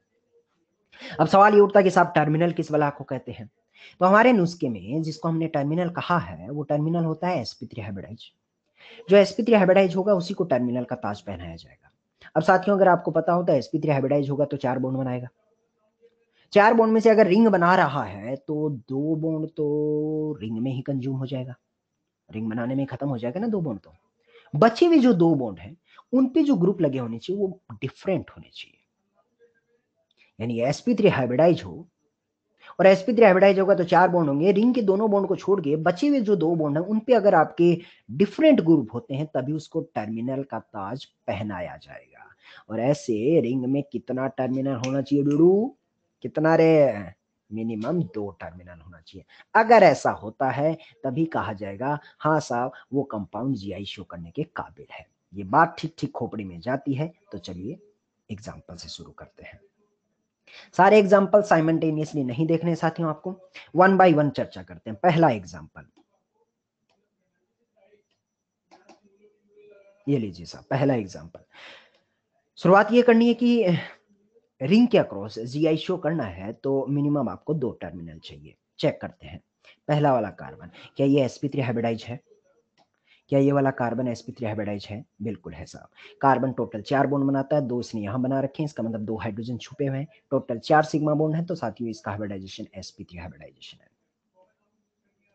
sp3 हाइब्रिडाइजेशन है, उसके बाद ठंड रख। रिंग के बॉन्ड को छोड़कर, रिंग के 2 बॉन्ड है, रिंग के बॉन्ड को छोड़कर बचे हुए ग्रुप क्या लगे हुए हैं इस पे, उनको चेक कर। तो रिंग के बॉन्ड को छोड़ने के बाद इस पे जो 2 बचे हुए ग्रुप हैं वो साथियों हैं आपके हाइड्रोजन। ये रहा हाइड्रोजन, ये रहा हाइड्रोजन। रिंग के बॉन्ड को छोड़ने के बाद बचे हुए दोनों हाइड्रोजन सेम है या अलग अलग? सेम है रे। अरे जी हाइड्रोजन सेम सेम हो गया तो फिर जन टर्मिनल मार्क को नहीं कर सका। हाँ जी, अगर हाइड्रोजन आपके सेम सेम हो जाते हैं तो फिर उनको टर्मिनल का ताज नहीं पहनाया जाएगा। अगला वाला कार्बन बताइए, क्या ये भी sp3 हाइब्रिडाइज है? बिल्कुल है। लेकिन रिंग के बॉन्ड को छोड़ने के बाद फिर से दोनों हाइड्रोजन सेम हो जाएंगे, इसको भी टर्मिनल का ताज नहीं पहनाया जाएगा। धीरे धीरे धीरे धीरे नीचे भी टर्मिनल नहीं है। क्या ये वाला कार्बन, क्या ये वाला कार्बन टर्मिनल हो सकता है रे बिडू? चेक करते हैं। पहले तो ये चेक करके sp3 हाइब्रिडाइज है। बिल्कुल sp3 हाइब्रिडाइज है, 3 बॉन्ड है, एक हाइड्रोजन के साथ छुपा हुआ है। sp3 हाइब्रिडाइज होने के बाद रिंग के बॉन्ड को छोड़ दूं तो रिंग में साथियों यहाँ पर 2 बॉन्ड बने हुए हैं। रिंग के बॉन्ड को छोड़ दूं तो एक इस पे लगा हुआ है CH3 और दूसरा इस पे कौन लगा हुआ है? हाइड्रोजन जो छुपा हुआ है। मुझे बताइए हाइड्रोजन और CH3 सेम है या अलग अलग? डिफरेंट है। अगर वो डिफरेंट है तो गजोधर इसको टर्मिनल T1 का ताज पहना दिया जाएगा। ऐसे मिनिमम कितने टर्मिनल चाहिए आपको? 2 ठो। तलाश करते हैं क्या ऊपर वाले पे भी रिंग के बॉन्ड को छोड़ने के बाद हाइड्रोजन और CH3 अलग अलग हैं क्या रे? तो इसको भी टर्मिनल T2 का ताज पहना दिया जाएगा। हमारा अनुष्का कहता था कितना टर्मिनल चाहिए रा गजोधर? कितना? 2 ठो टर्मिनल मिल गया है क्या? पक्का मिल गया। इसका मतलब ये कंपाउंड जीआई शो करेगा, परफेक्ट करेगा। चलिए साहब, अब समझ आ चुका है मेरे को बातें धीरे धीरे कि साहब रिंग में मिनिमम 2 टर्मिनल होना चाहिए। क्वेश्चन नंबर सेकंड को देख के बताइए कहीं कोई टर्मिनल है क्या? अब मैंने टर्मिनल सिखा दिया है आपको। क्वेश्चन नंबर सेकंड को देख के मुझे ये बताइए क्या टर्मिनल नजर आ रहे हैं? बता रहा भाई। और अगर हैं तो फिर कौन से वाले कार्बन पे हैं? जहांगीर साहब, शुक्ला जी, सृष्टि जी सब बोल रहे हैं साहब टर्मिनल तो है। और किधर से है? क्लोरीन ब्रोमीन जनता बता रही है, बिल्कुल परफेक्ट बता रही है साहब।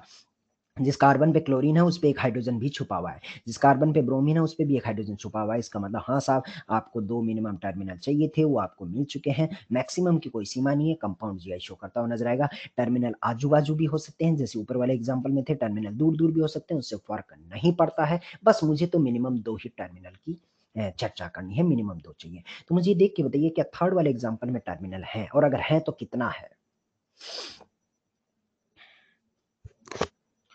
और 2 टर्मिनल है कि 1 टर्मिनल है? तो ये क्लोरीन वाला तो टर्मिनल है, ये तो मेरे को समझ आ गया। मेरा जो डाउट है वो ये है कि भाई साहब ये मिथाइल वाला टर्मिनल है क्या? नहीं। काहे काहे काहे दिक्कत क्या है?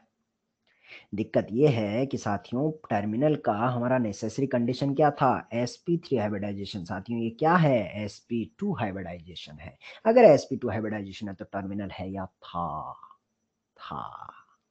या यूं भी समझ लीजिए भाई साहब कार्बन 4 बॉन्ड बना रहा है तो ये अपने 4 बॉन्ड बना चुका है, 1 बॉन्ड 2 बॉन्ड, एक पाई बॉन्ड पड़ा हुआ है, 1 बॉन्ड ये पड़ा हुआ है। चूंकि कार्बन 4 बॉन्ड बना चुका है तो रिंग के बॉन्ड को छोड़ने के बाद बाहर में आपके 2 डिफरेंट ग्रुप तो है ही नहीं है, एक मिथाइल ही तो है, दूसरा कहां से लाऊं? तो जो डिफरेंट ही नहीं है तो फिर ये जीआई शो नहीं कर पाएगा। और चमक क्या गया है भाई?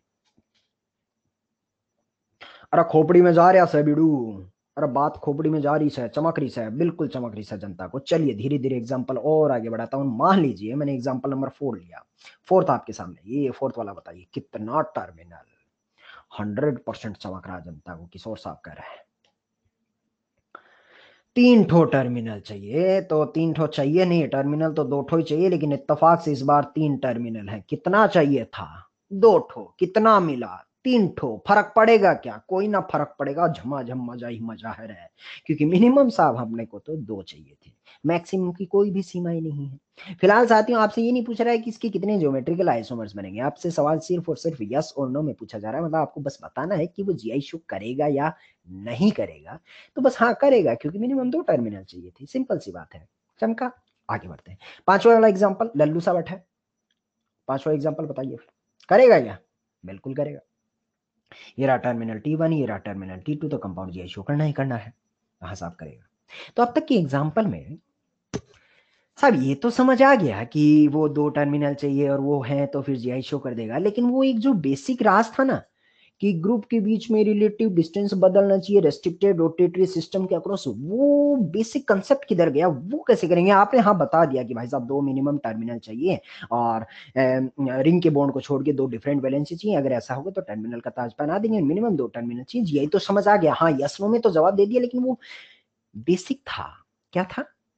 कि same molecular formula, same structural formula, group के बीच की रिलेटिव डिस्टेंस आरआरएस के अक्रॉस बदलनी चाहिए, वो वाली फील कैसे है? तो चलिए उसी को दिखाते हैं, उसी को दिखाते हैं। तो साथियों वो जो खाली जगह छोड़िए ना, वो इसी चीज के लिए छोड़िए। तो मैं पांचवें एग्जाम्पल को ही पकड़ रहा हूं, जो पांचवा एग्जाम्पल है इसी को जूम करके दिखाते हैं आपको, इसी खाली जगह में। तो इस पांचवें एग्जाम्पल को दिखाते हैं, ठीक है। इस फोटो को मैं दिखाने की कोशिश कर रहा हूं। 3 का डब्बा है और इन कार्बन पे मैंने ग्रुप लगाए। पांचवें एग्जाम्पल को दिखा रहा हूं साथियों, ये जो पांचवा एग्जाम्पल है, कोई भी एग्जाम्पल ले सकते हैं, मैंने पांचवा वाला दिखाया है, ठीक है। तो इस पे जैसे मैं देखता हूं, तो यहां पर है मेरा CH3 और हाइड्रोजन, यहां है मेरा CH3 और हाइड्रोजन। एक कंपाउंड नेचर में ऐसा भी तो एग्जिस्ट कर सकता था कि ये CH3 और हाइड्रोजन तो है ही है, इस पर हाइड्रोजन यहां बैठा और CH3 यहां बैठा। एक कंपाउंड नेचर में ऐसा भी एग्जिस्ट कर सकता है। अब अगर मैं चेक करूं, तो पहले तो पता चलेगा क्या रिंग के इस बॉन्ड के अक्रॉस रेस्ट्रिक्टेड रोटेटरी सिस्टम है, क्योंकि साथियों इस बॉन्ड के अक्रॉस आप रोटेट करने की कोशिश करेंगे तो रिंग सुलट जाएगा। वो इसलिए सुलट जाएगा क्योंकि ये बॉन्ड है, और अगर इसको आप घुमाने की कोशिश करेंगे, ऊपर से रिंग बंधा हुआ है, ऊपर से रिंग बंधा हुआ है, सिर्फ इस बॉन्ड के अक्रॉस ही रोटेट करना, तो ऊपर वाला रिंग चंद लम्हों के बाद है या था बिखर जाएगा, टूट जाएगा। यानी रिंग के इस पर्टिकुलर बॉन्ड के अक्रॉस आप रोटेशन, फिक्स रोटेशन इसके अक्रॉस नहीं कर सकते हैं। रिंग के ऊपर से यूं कहिए चोंच बंधा हुआ है, चूंकि ऊपर से चोंच बंधा हुआ है तो इस पर्टिकुलर बॉन्ड के क्रॉस रिंग का रोटेशन नहीं हो सकता है, रेस्ट्रिक्टेड रोटेटिव सिस्टम आ गया है। जिन सिस्टम में जहां आरआरएस डेवलप होता है, उसके जो भी टर्मिनल होते हैं, जो छोर होते हैं, उनको टर्मिनल T1 T2 मार्क कर दिया। जिन कार्बन के बीच में आरआरएस डेवलप होता है, उसको टर्मिनल T1 T2 मैंने मार्क कर दिया है। वही वाली बात है पिछले केस वाले की तरह, टर्मिनल T1 से कोई भी एक ग्रुप पकड़िए, लेट से आपने CH3 पकड़ा, आप चाहें तो हाइड्रोजन भी पकड़ सकते हैं। T2 से फिर से एक ग्रुप पकड़ा, मैंने फिर से CH3 पकड़ा, दोनों CH3 के बीच की रिलेटिव डिस्टेंस लेट से L1। कंपाउंड सेकंड में आता हूं जो नेचर में और एग्जिस्ट कर रहा है, T1 से पकड़ा CH3, T2 से पकड़ा CH3, दोनों के बीच की रिलेटिव डिस्टेंस सेम है या अलग अलग है? अरे सेम है या अलग अलग है? अलग अलग है। अगर अलग अलग है इसका मतलब कंपाउंड एक दूसरे के, दोनों का मॉलिक्यूलर फॉर्मूला देखिए, दोनों का मॉलिक्यूलर फॉर्मूला सेम है, दोनों में 3 कार्बन रिंग में है, 2 CH3 बाहर है, 3 carbon, same molecular formula. Structural formula भी सेम है, क्योंकि पहले कंपाउंड का जो नाम होगा साथियों वो होगा 1,2 डाई मिथाइल साइक्लोप्रोपेन, दूसरे कंपाउंड का भी नाम होगा 1,2 di methyl cyclopropane. Same molecular formula, same structural formula, और आरआरएस के अक्रॉस ग्रुप के बीच की रिलेटिव दूरियां बदल चुकी हैं। ऐसे कंपाउंड एक दूसरे के रेस्पेक्ट में गजोदर भैया क्या कहलाएंगे? ज्योमेट्रिकल आइसोमर्स कहलाएंगे। बात समझ आ गई है? तो ये हमारा बेसिक कंसेप्ट था, हालांकि मैंने नुस्खे से आपको डायरेक्टली एक ही झटके में समझा दिया था, बट बेसिक इसके पीछे ये है कि साइक्लोएल्केन में जीआई कैसे शो कर सकता है। अब इसको 3D में थोड़ा और विजुअलाइज करवा दूंगा आपको। तो लेट से चौधरी आया और इस चौधरी ने अपनी आंख यहाँ लगाई, ये आंख बहुत बड़ा बन गया रे, आंख उड़ाना पड़ेगा भाई। ये चौधरी आया और चौधरी ने अपनी आंख ऐसी लगा दी बाहर, और इसको इधर से देखना शुरू किया, ठीक है। तो जैसे ही मैंने इस कंपाउंड को ऊपर से देखना शुरू किया, आप व्यूअर हैं और अगर मैं इसको कंपाउंड को ऊपर से देखता हूँ तो 3 का डब्बा और दोनों मिथाइल मुझे अपनी तरफ आते हुए नजर आते हैं। ऐसे ग्रुप जो टुवार्ड्स द व्यूअर, मैं ऊपर से देख रहा हूँ और इसे जैसे ही ऊपर से देख रहा हूँ तो दोनों मिथाइल मुझे अपनी तरफ आते हुए नजर आ रहे हैं। ऐसे ग्रुप जो टुवार्ड्स द व्यूअर होते हैं उसे अपन वेज में रिप्रेजेंट करते हैं। तो पहले वाले कंपाउंड को 3D में रिप्रेजेंट करने का तरीका आप ऐसा भी लगा सकते हैं, 3 का डब्बा, दोनों मिथाइल वेज में जाते हुए नजर आएंगे, मिथाइल और मिथाइल। ये हवा नहीं है, यहां CH3 लगा हुआ है। दूसरे कंपाउंड को अगर 3D में विजुअलाइज करूं तो मैंने अपनी आंख फिर से यहां लगाई, इसे ऊपर से देखना शुरू करता हूं तो ये वाला मिथाइल तो मुझे अपनी तरफ आता हुआ दिखाई दे रहा है, लेकिन ये वाला मिथाइल मुझसे दूर जा रहा है। जो ग्रुप टुवार्ड्स द व्यूअर नजर आता है वो वेज में रिप्रेजेंट किया जाता है, जो ग्रुप अवे फ्रॉम व्यूअर जाता है 3D में उसे डैश से रिप्रेजेंट किया जाता है। कहने का मतलब इस कंपाउंड को जब मैंने 3D में वापस लिखा तो ये 3 का डब्बा, ये वाला मिथाइल तो आपका वेज में था साथियों, लेकिन दूसरा वाला मिथाइल आपका डैश में मौजूद रहा होगा। अब दोनों कंपाउंड को देखिए आप, तो सेम चीज है, ऊपर वाली चीज हमने वापस नीचे लिख दी है। 3D में देखने का नजरिया अलग अलग है। इन दोनों को देखिए, आपकी कॉपी में ये बना हुआ है और आपकी स्क्रीन से बाहर की साइड में आ रहे हैं, दोनों ऊपर की साइड में है। दोनों के बीच की रिलेटिव डिस्टेंस L1 समझ लेना, यूं समझ लेना कि ये दोनों मिथाइल इस ऊपर की साइड में, कैप ही मिथाइल है ऊपर की साइड में, ये जो पेन है वो आपका बॉन्ड है। दूसरे केस में देखूंगा तो एक रेड पेन तो ऊपर की साइड में, लेकिन ब्लू वाला पेन जो है वो पलट गया है। तो क्या आपको एहसास हो रहा है दोनों मिथाइल के बीच की दूरियां बदल चुकी हैं? हाँ साहब, तो एक टॉप में है एक बॉटम में है, इसमें दोनों ही टॉप में है तो दोनों के बीच की रिलेटिव डिस्टेंस लेट से L1। और इसमें देखूंगा तो एक टॉप में है एक बॉटम में है, रिलेटिव डिस्टेंस आपकी बदल जाएंगी। यहाँ रिलेटिव डिस्टेंस आपका L1 निकल के आएगा और यहाँ रिलेटिव डिस्टेंस आपका L2 चला जाएगा। कहने का मतलब yes, they are geometrical isomers. तो ये बात समझ आ गई है, हमारा बेसिक मजबूत हो चुका है। बाकी तो भाई साहब मेरे को जो बात खोपड़ी में गई है वो ये समझ आई है कि भाई साहब चौधरी का जो नुस्खा है वो ये हमेशा काम करने वाला, क्या काम करने वाला है भाई साहब, कि वो ये है कि मिनिमम 2 टर्मिनल होना चाहिए। और टर्मिनल किसको कहता है, ये तो गजोदर की खोपड़ी में रगों में बस चुका है। बस ये बात समझ आ गई तो सवाल खट खट टिक्का टोस लगा देंगे। सवाल के पीछे बेसिक राज क्या था वो भी मैंने जान लिया है, सब कुछ समझ आ गया। तो ये सवालों की लड़ धड़ाधड़ धड़ाधड़ अब तेरे सामने आ रही है साहब। मुझे खट खट खट खट खट खट बता दे कि छठवा वाला कंपाउंड क्या ज्योमेट्रिकल आइसोमेरिज्म शो करेगा। ये लो छठवा तेरे सामने एग्जांपल, बारी बारी से चलना पड़ेगा साथियों। छठवे वाले एग्जांपल को देख के बताइए क्या करेगा रे, करेगा रे, कितना टर्मिनल है। क्या ये वाला कार्बन टर्मिनल है? टर्मिनल T1 नाम दे दूं क्या रे? बस सुगले नहीं दे पाएगा, बेंजीन का गोला है, अंदर ऑक्सीजन बैठा है सुगले, इसको थोड़ा जूम करके देख। अरे जब बड़ा बेंजीन बढ़ गया रे, अरे आराम सा भाई मार कर तू भी। ये जो 6 का डब्बा है तो गजोदर भैया ये भीतर पाई बॉन्ड है, तो ये क्लोरीन देखेगा तो इस कार्बन का हाइब्रिडाइजेशन तुझे sp2 नजर आएगा। तो बता टर्मिनल है या था? कोई भी टर्मिनल नहीं होगा, तो जीआई है या था? नहीं कर पाएगा। 7वां एग्जांपल पे जनता की नजरें चाहिए मुझे।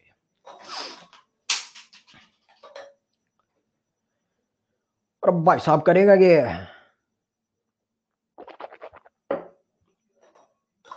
हम्म 7 वाले में देखते हैं तो ये जो कार्बन है इस पे एक CH3 लगा हुआ है और एक हाइड्रोजन है, दोनों अलग अलग हैं, टर्मिनल T1।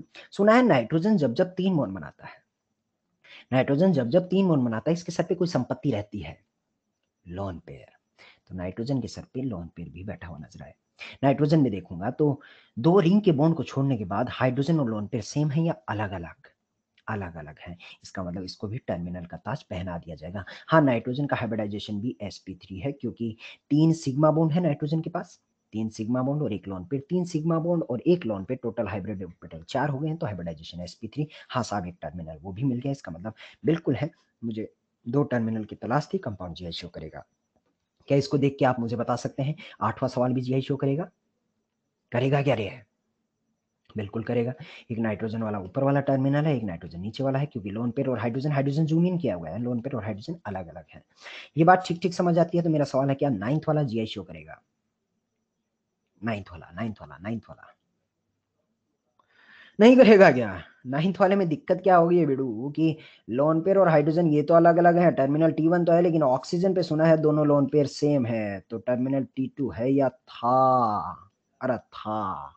तो जीआई भी है या था? ये बात ठीक ठीक समझ आई। तो एल अगला वाला, बारी वाला नहीं दिखाएंगे, पहले छुपाएंगे, चौधरी के पास राज है, जादू दिखाएगा।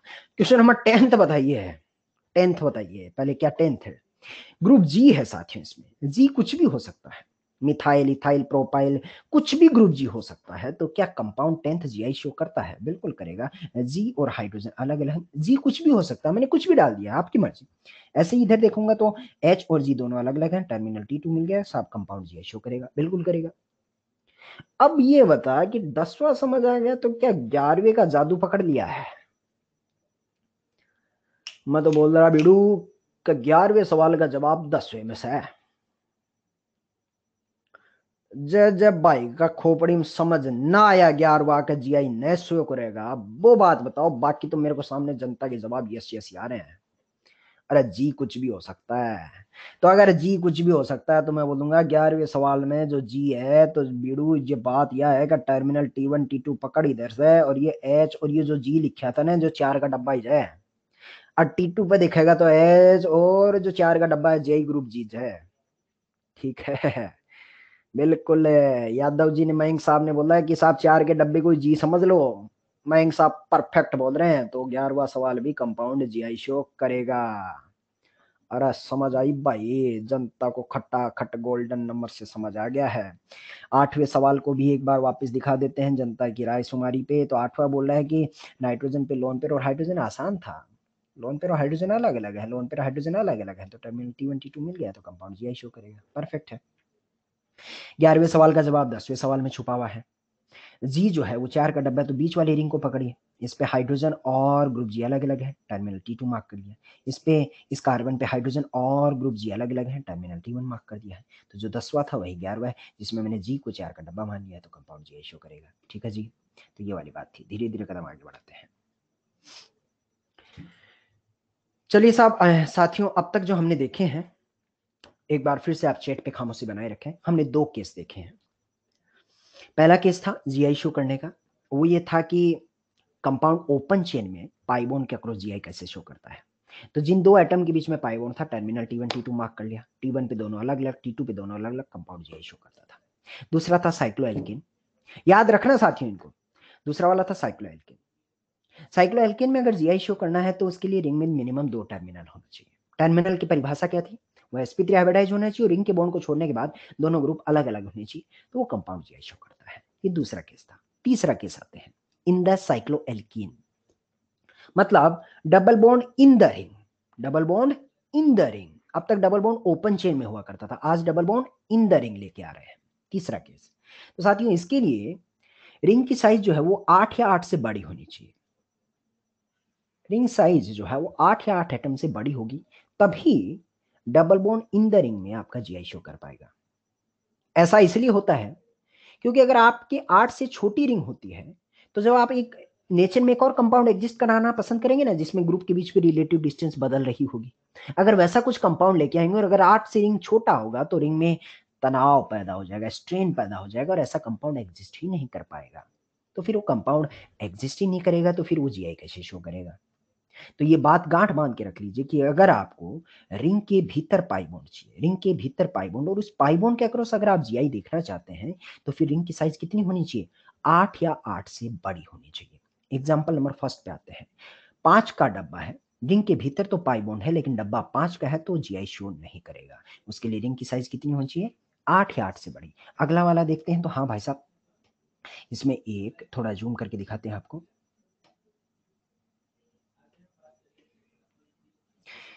1 2 3 4 5 6 7 और 8, 8 कार्बन है। तो हाँ, अगर रिंग की साइज 8 या 8 से बड़ी है, तो फिर वो कंपाउंड जीआई शो करेगा। थर्ड वाले में देखेंगे तो 1 2 3 4 5 6 7 8 9 10 कार्बन है, ये भी जीआई शो करेगा। फोर्थ वाले में देखेंगे तो कितना कार्बन आ रहा है? अरे 6 कार्बन है। 8 से ज्यादा या कम, कम तो कंपाउंड जीआई शो नहीं करेगा। अब दिल में एक खलबली मचती है कि साहब ये तो ठीक है, आपकी बात पे हमने भरोसा कर लिया कि 8 या 8 से बड़ी रिंग होगी तभी कंपाउंड जीआई शो करेगा, 8 से छोटी होगी तो जीआई शो नहीं कर पाएगा, क्योंकि इसमें तनाव पैदा हो जाता है। एक बार वो फील दे दीजिए ना, वो तनाव कैसे पैदा हो रहा है, स्ट्रेन कैसे आ रहा है उसमें, तो मैं दिखाता हूँ। मैं एग्जाम्पल नंबर फोर्थ को ही उठा रहा हूँ, इसी फोर्थ वाले को जूम करके दिखाता हूँ आपके लिए। तो फोर्थ वाला जो फोटो था वो ऐसा है, 6 का डब्बा पड़ा हुआ है, ये पाई बॉन्ड। मैं सिर्फ और सिर्फ अगर इस पाई बॉन्ड पे ही फोकस करूं तो इसमें टर्मिनल T1 T2 मैंने मार्क कर लिया। T1 पे H और एक कार्बन किलर है, T2 पे H और एक कार्बन किलर है, मतलब यूं समझिए ये पाई बॉन्ड था, इस पे हाइड्रोजन हाइड्रोजन लगे हुए हैं और इधर एक कार्बन किलर है जिसको मैं ग्रुप G मार्क कर सकता हूँ, इधर एक कार्बन किलर है। आगे चल के उन्होंने आपस में ऐसा हाथ मिला लिया है, यूं समझ लीजिए, मुझे कोई फर्क नहीं पड़ता साहब। मैंने तो ये देखा टर्मिनल T1 पे उसी पाई बॉन्ड को, इस पाई बॉन्ड को मैं थोड़ा जूम करके बाहर लेके आया हूं, तो एक्सप्लेन करने की कोशिश कर रहा हूँ। तो T1 पे H और इधर एक कार्बन किलर है जो कि आगे जाके नीचे वाली कार्बन किलर के साथ हाथ मिला रहा है। ऐसे ही यहाँ एक टर्मिनल T2 है। तो बेसिक तो ये कहता है कि भाई साहब T1 पे H और G जो है वो अलग अलग है, T2 पे H और G अलग अलग है, तो GI शो करना चाहिए। आम जनता को तो यही लगता है। अगर ये GI शो करना चाहिए तो भाई साहब यूं समझ लीजिए कि हाइड्रोजन हाइड्रोजन फिलहाल दोनों सेम साइड हैं, तो इनके बीच में दूरियां भी तो बदलनी चाहिए। Let's say relative distance L1 है, तो नेचर में एक और कंपाउंड एग्जिस्ट करना चाहिए जिसमें हाइड्रोजन हाइड्रोजन अल्टी पल्टी बैठे हों तो उनके बीच की रिलेटिव डिस्टेंस बदल जाए।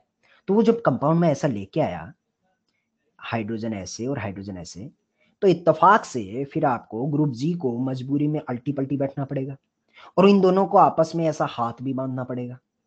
ऐसा घुमा के और ऐसा हाथ बांधेगा तो क्या आपको एहसास हो रहा है वो तो रिंग में बना हुआ है, काफी ज्यादा स्ट्रेन पैदा हो जाएगा उसमें। इतना ज्यादा स्ट्रेन पैदा हो जाएगा कि भाई साहब ये कंपाउंड एग्जिस्ट ही नहीं कर पाएगा। अगर ये कंपाउंड एग्जिस्ट ही नहीं कर पाया तो हाइड्रोजन हाइड्रोजन के बीच में कभी जिंदगी में रिलेटिव डिस्टेंस बदल ही नहीं पाएगी। अगर बदल ही नहीं पाएगी तो फिर कंपाउंड जीआई कैसे शो करेगा। ये तो ठीक वैसी बात होगी, ऐसे घुमा के इसे हाथ बांधना है तो ऐसा बांध नहीं पाएगा क्योंकि रिंग है। यूं समझ ले, देसी में समझे तो चौधरी की चोटी, चौधरी ने अपनी चोटी पीछे की साइड से एड़ी से बांध दिया। क्या आपको एहसास हो रहा है पीछे एक रिंग बन जाएगा। अगर पीछे रिंग बनेगा तो चोटी को एडी से बांधा, चंद लम्हों के बाद चौधरी का कमर है या था सुलट जाएगा रे। कमर में बहुत ज्यादा तनाव पैदा हो जाएगा। यानी अगर आपने रिंग बनाने की कोशिश की है तो रिंग में स्ट्रेन पैदा हो जाता है, तनाव पैदा हो जाता है, जो कि चौधरी की चोटी को एडी से बांधने के बाद पैदा हुआ है। तो छोटी रिंग में ये है, लेकिन मान लीजिए मैंने अपनी चोटी पंडित जी वाली रख ली, ऐसा लंबा लहराता हुआ चोटी, और अगर बांधा, क्या आपको एहसास हो रहा है आप चौधरी फ्लेक्सिबल है, सुकून से हिल डुल सकता है, तनाव पैदा नहीं हो रहा है। यानी अगर आपने रिंग की साइज 8 या 8 से बड़ी ले ली होती है तो रिंग में फ्लेक्सिबिलिटी आ सकती है, रिंग हिल डुल सकता है। चूंकि रिंग हिल डुल सकता है तो फिर उसका दूसरा ओरिएंटेशन डेफिनेटली एग्जिस्ट कर सकता है। 8 या 8 से बड़ी रिंग अगर होती है तो रिंग में फ्लेक्सिबिलिटी आ जाती है और जो ये तनाव वाला सिस्टम है ये भी ये हिल डुल के दूसरे ओरिएंटेशन में जा सकता है। इसका मतलब वहां अगर चला जाएगा तो फिर रिलेटिव डिस्टेंस डेफिनेटली बदल जाएंगे और कंपाउंड जीआई शो कर देगा। ये तो थी कंसेप्ट की मजबूत बात। बाकी रामबाण नुस्खा तो साथियों आपके हाथ में है। साथ में क्या है कि अगर आपको रिंग के भीतर जीआई चेक करना है तो उसके लिए रिंग की साइज कितनी होनी चाहिए, 8 या 8 से बड़ी होनी चाहिए। और चमक्या भाई, ये बात है। ये बात समझ आ गई तो ले अगले सवाल धड़ाधड़ आ रहे हैं। बस 5वां सवाल अब मुझे फटाफट बता दे कि क्या कंपाउंड जीआई शो करेगा। ये अल्लाह, 5वें सवाल से शुरू करते हैं। अगले सवाल आपको नहीं देखने हैं जब तक चौधरी ना कहे, बस मुझे 5वां सवाल बताइए क्या कंपाउंड जीआई शो करेगा। देखिए साथियों, आप सवाल में मिक्स करके दे रहा हूं। हमने टोटल 3 सवाल, 3 केस पढ़ लिए हैं। पहला केस था pi bond in open chain, दूसरा केस था साइक्लोएल्केन जिसके लिए रिंग में 2 टर्मिनल चाहिए थे मिनिमम, sp3 हाइब्रिडाइज वाले। तीसरा है cycloalkene pi bond in the ring. अब तीनों को मिक्स करके दे रहा हूं साथियों, ऐसा नहीं है कि कहीं लिखा हुआ है केस नंबर 2 केस नंबर 2, तो सबको साइमल्टेनियसली देखना है। तो 5वें सवाल में मैं जब देखता हूं तो मुझे एहसास होता है कि पाई बॉन्ड के अक्रॉस तो जीआई नहीं शो करेगा, क्योंकि ये अगर पाई बॉन्ड के अक्रॉस जीआई शो करना है और रिंग के भीतर है तो इसके लिए 8 या 8 से बड़ी चाहिए। लेकिन तभी मुझे याद आता क्या इधर आपके 2 टर्मिनल हैं, किशोर साहब करें बिल्कुल है। चूंकि इधर 2 टर्मिनल है, टर्मिनल T1 T2 मिल चुका है, इसका मतलब इस साइड से कंपाउंड जीआई शो कर देगा। तो ये केस नंबर 2 वाला था, इधर से जो मैंने देखा है वो केस नंबर 2 था। तीनों केस को मिक्स करके दे रहा हूं। एग्जांपल नंबर 6 वाला देखूं तो इस साइड से भी जीआई शो करेगा केस नंबर 3 से, क्योंकि रिंग की साइज 8 या 8 से बड़ी है। इस साइड से भी करेगा क्योंकि टर्मिनल T1 पे हाइड्रोजन ड्यूटेरियम अलग अलग है, टर्मिनल T2 पे हाइड्रोजन ड्यूटेरियम अलग अलग है। तो ये केस नंबर 2 से हो गया है। दोनों साइड से कर रहा है। आपसे ये नहीं पूछा गया कितने जीआई शो करेगा, आपसे तो इतना पूछा जा रहा है यस और नो में जवाब दीजिए। ठीक है, तो तीनों केस को एक साथ पढ़ने की कोशिश कर रहे हैं। पहला वाला केस ओपन चेन, दूसरा वाला साइक्लोएल्केन जिसके लिए शायद था sp3 हाइब्रिडाइज और मिनिमम 2 टर्मिनल चाहिए था। तीसरा केस था double bond in the ring, और उसके लिए रिंग की साइज कितनी से होनी चाहिए? रिंग की size, double bond in the ring, उसके लिए रिंग की साइज कितना होना चाहिए? 8 या 8 से बड़ा होना चाहिए। बिल्कुल बिल्कुल बिल्कुल। तो अब आगे बढ़ते हैं 7वें एग्जांपल पे, बताइए मुझे। जनता का जवाब आ गया। देख भाई, टर्मिनल T1 T2 मार्क कर ले, पाई बॉन्ड, क्योंकि ये जो पाई बॉन्ड है ये बता कि पाई बॉन्ड रिंग के भीतर है या बाहर। ये जो पाई बॉन्ड दिखाई दे रहा है ये रिंग के भीतर है या बाहर? बाहर। रिंग के बाहर है तो केस नंबर फर्स्ट से सोचना शुरू करना। तो टर्मिनल T1 पे देखा दोनों CH3 सेम है या अलग अलग? सेम है, तो सोचना ही नहीं पड़ा। चूंकि दोनों ग्रुप सेम हो गए हैं तो फिर डायरेक्टली क्रॉस लगा दिया। T2 पे मैंने देखने की कोशिश भी नहीं की। आगे बढ़ते हैं, 8वें वाले पे चलते हैं। फिर से टर्मिनल T1 T2 मार्क करते हैं। रिंग के बाहर है पाई बॉन्ड। T1 पे CH3 और H अलग अलग है साथी। तो अब T2 पे चल। T2 पे चलूंगा तो ऊपर वाला रास्ता और नीचे वाला रास्ता। ऊपर वाले रास्ते से भी चलता हूं तो पता चलता है 2 कार्बन के बाद क्लोरीन मिलता है। नीचे वाले रास्ते से भी 2 कार्बन के बाद क्लोरीन मिलता है। मतलब ऊपर वाला रास्ता और नीचे वाला रास्ता दोनों सेम है। अगर दोनों रास्ते सेम हो गए किसी भी एक टर्मिनल पे तो कंपाउंड जीआई शो नहीं कर पाएगा साथियों। T1 पे दोनों अलग अलग थे लेकिन T2 पे दोनों रास्ते चूंकि सेम हो गए हैं तो कंपाउंड जीआई शो नहीं कर पाएगा, क्योंकि ऊपर के रास्ते से जा या नीचे के रास्ते से जा फर्क ही नहीं पड़ता है। आगे बढ़ता हूं। मान लीजिए एग्जांपल नंबर 9 लिया आपने। अब 9 वाले में चेक करूं तो टर्मिनल T1 T2 मार्क कर दिया। T1 पे कार्बन 3 बॉन्ड बना रहा है तो कुछ छुपा हुआ है रे बिडू? के हाइड्रोजन है। तो जो हाइड्रोजन और CH3 सेम है या अलग अलग है? अलग अलग से। T2 पे देखूंगा तो ऊपर वाला रास्ता नीचे वाला रास्ता। ऊपर वाले रास्ते में एक कार्बन के बाद आपको क्लोरीन नसीब हो रहा है, लेकिन नीचे वाले पे एक कार्बन के बाद क्लोरीन है या था? हवा। अजय हवा है तो रास्ते सेम है या अलग अलग है? अलग अलग है। अलग अलग है तो मैं इस पे थोड़ा सा क्रॉस ऐसे लगा दे रहा हूँ, ये इंडिकेट कर रहा है कि दोनों रास्ते अलग अलग हैं। तो हाँ साहब, क्वेश्चन नंबर 9 जीआई शो करेगा, परफेक्ट तरीके से करेगा। 9 वाला समझ आ गया तो अब सवाल आता है 10 वाला। ये अल्लाह बेड़ो। बता भाई 10 वाला। तो टर्मिनल T1 T2 मार्क कर लेते हैं। ये रहा T1, ये रहा T2। T1 पे H और CH3 तो अलग अलग है, बट T2 पे दोनों सेम है या अलग अलग है?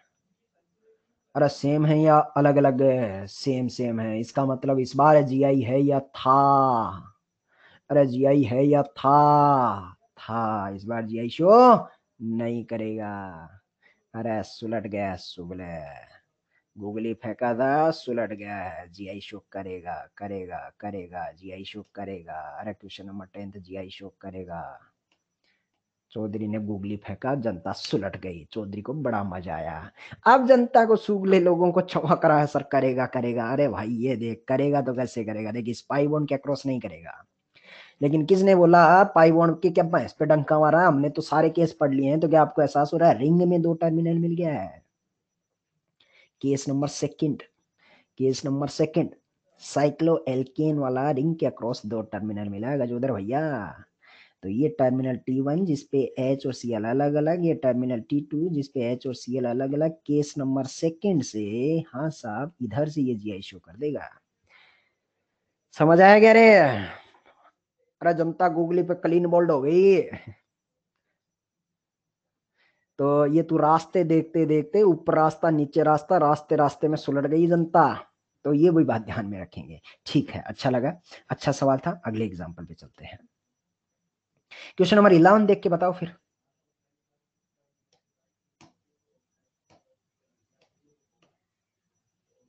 ये ले 11 वाला, 11 की देखना है सुगले। तो पहले तो ये चेक कर पाई बॉन्ड किधर है, रिंग के भीतर या बाहर? बाहर है। टर्मिनल T1 T2 मार्क कर ले। T1 ये रहा T2। T2 पे देखूंगा तो लोन पेयर और वच अलग अलग है। T1 पे बता आजू वाला रास्ता और बाजू वाला रास्ता सेम है या अलग अलग? अलग अलग है। इसका मतलब कंपाउंड यही शो, इसका मतलब कंपाउंड यही शो करेगा करेगा करेगा। और मान लीजिए मैंने यहां एक और मिथाइल लगा दिया होता तो अब भी करेगा क्या? अब भी करेगा क्या?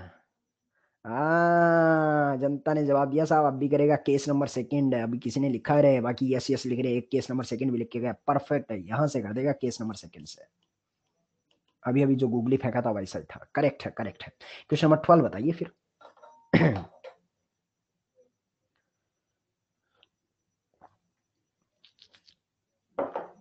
करेगा क्या? जे भी करेगा। टर्मिनल T1 T2 मार्क कर ले।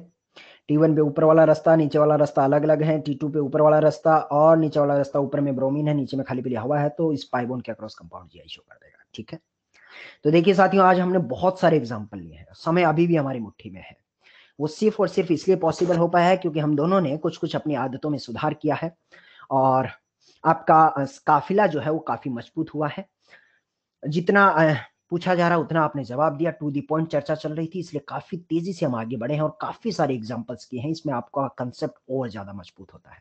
ठीक है, क्वेश्चन नंबर 12 एक बार फिर से बता देता हूं। एक बार जनता 10th वाला भी पूछ रही है। T1 पे देखूंगा तो ऊपर वाला रास्ते में ब्रोमीन है, जबकि नीचे वाले रास्ते में ब्रोमीन नहीं है।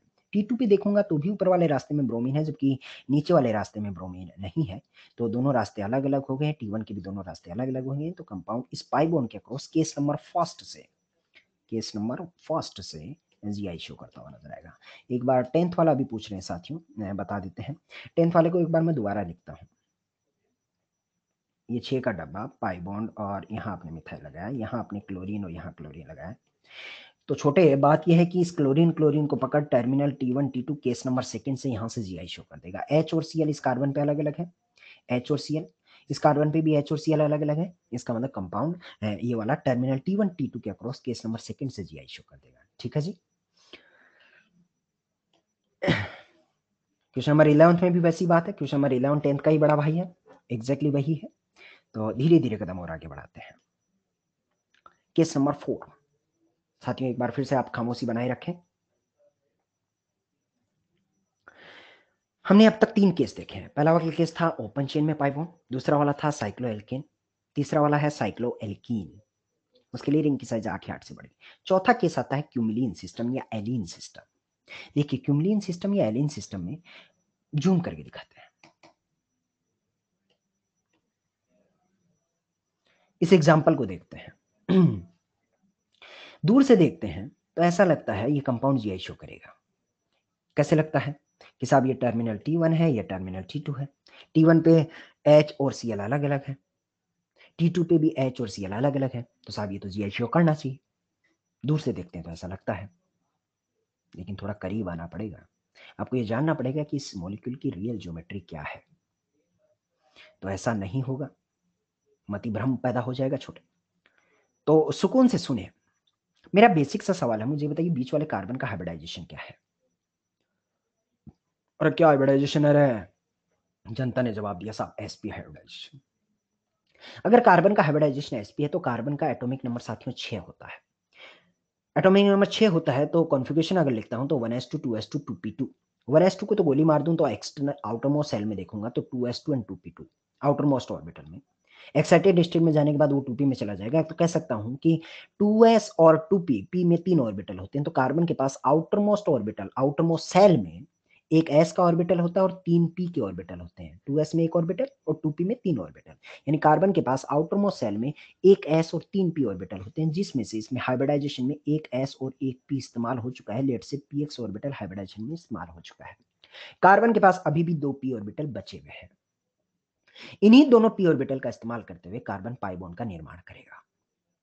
वो पाई बॉन्ड देखूंगा तो मान लीजिए आजू वाला पाई बॉन्ड इसने py से बनाया, तो इस कार्बन को भी अपना py देना पड़ेगा।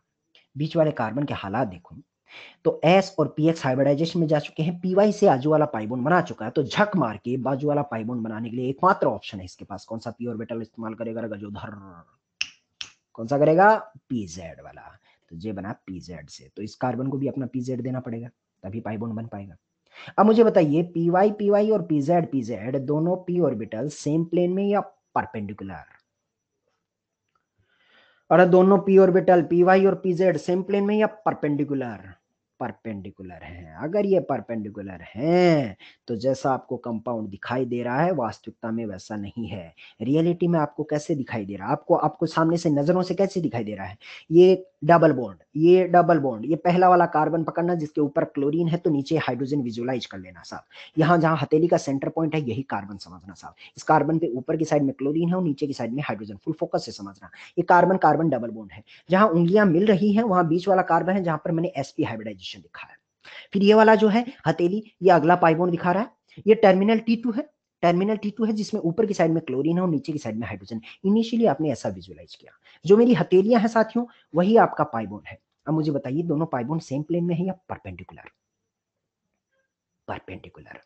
चूंकि परपेंडिकुलर है मतलब आप जैसा देख रहे हैं वैसा है नहीं, रियलिटी में ये दोनों एक दूसरे के रेस्पेक्ट में परपेंडिकुलर है। एक हथेली को सीधा रखिए और एक हथेली को फ्लैट कर लीजिएगा। आप घर पे भी जैसा मैं बोल रहा हूँ वैसा कर ले सकते हैं, वीडियो में मेरे साथ में बने रहे।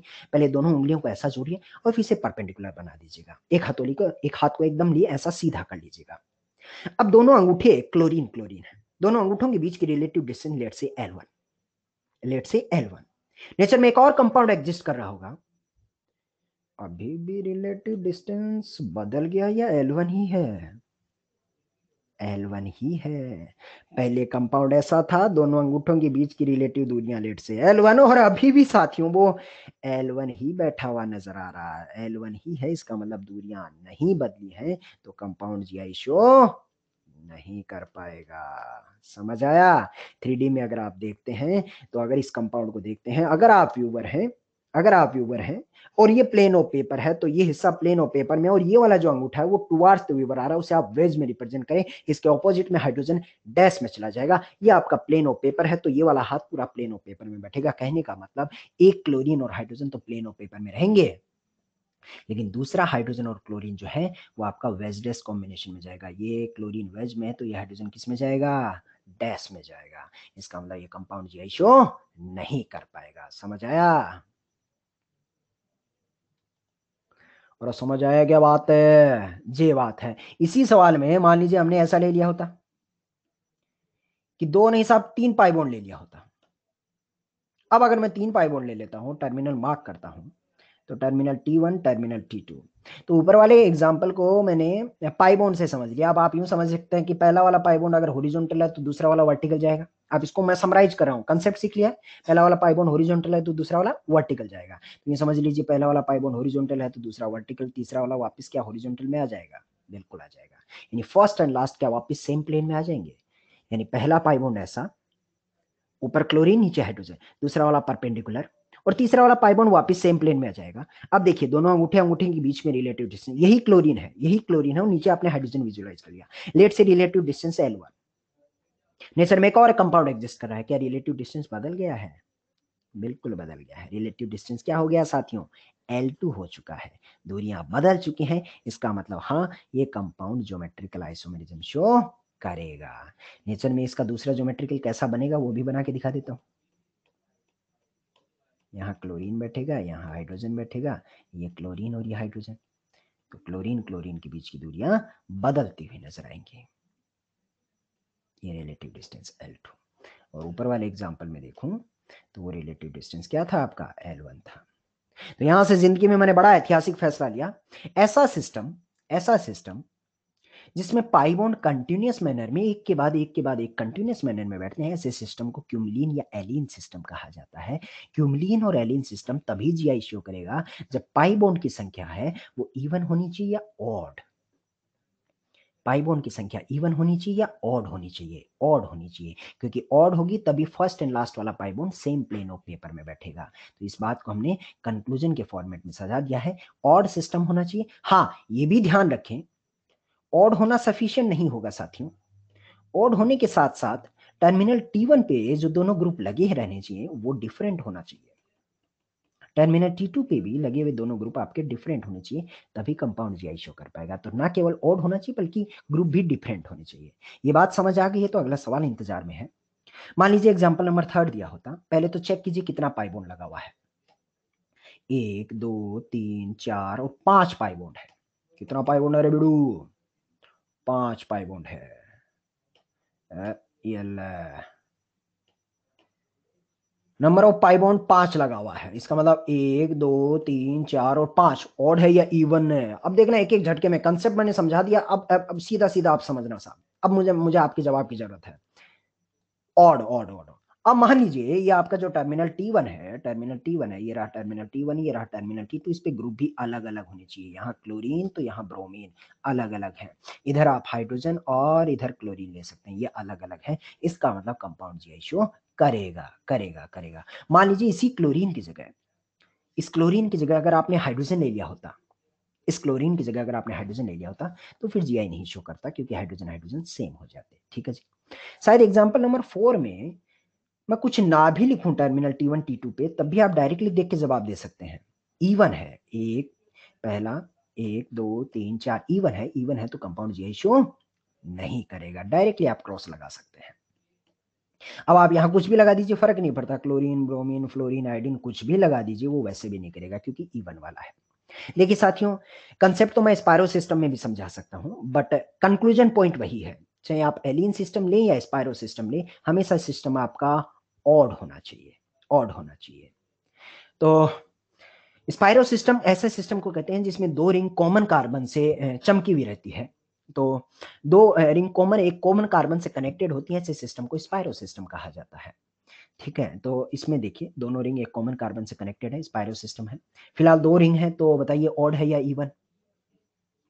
दो रिंग है तो बता रहा बिल्लू, ऑड है या इवन? इवन है तो GI है या था? नहीं करेगा। अगला वाला एग्जांपल देख, रिंग बता ऑड है या इवन? अरे ऑड है या इवन? ऑड है। ऑड है तो उसके बाद थोड़ा और आगे चेक कर, टर्मिनल T1 पे क्लोरीन हाइड्रोजन सेम है या अलग अलग? अलग अलग। टर्मिनल T2 पे क्लोरीन हाइड्रोजन सेम है या अलग अलग? अलग अलग, तो कंपाउंड GI शो करेगा। चमक गए। ये अल्लाह, तो फिर एक एग्जांपल और बता दे, तीसरा वाला एग्जांपल बता दे।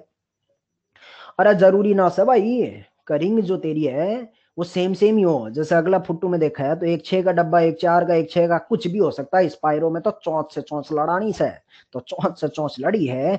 ऑड सिस्टम है, ऑड सिस्टम है। टर्मिनल T1 देखा तो 3 बॉन्ड बनाया, तो इसके सर पे कुछ और भी है, ये हाइड्रोजन है, और ये क्या है, CH3 अलग अलग। टर्मिनल T2 पे देखेंगे तो जे भी CH3 और हाइड्रोजन अलग अलग, इसका मतलब कंपाउंड GI शो करेगा।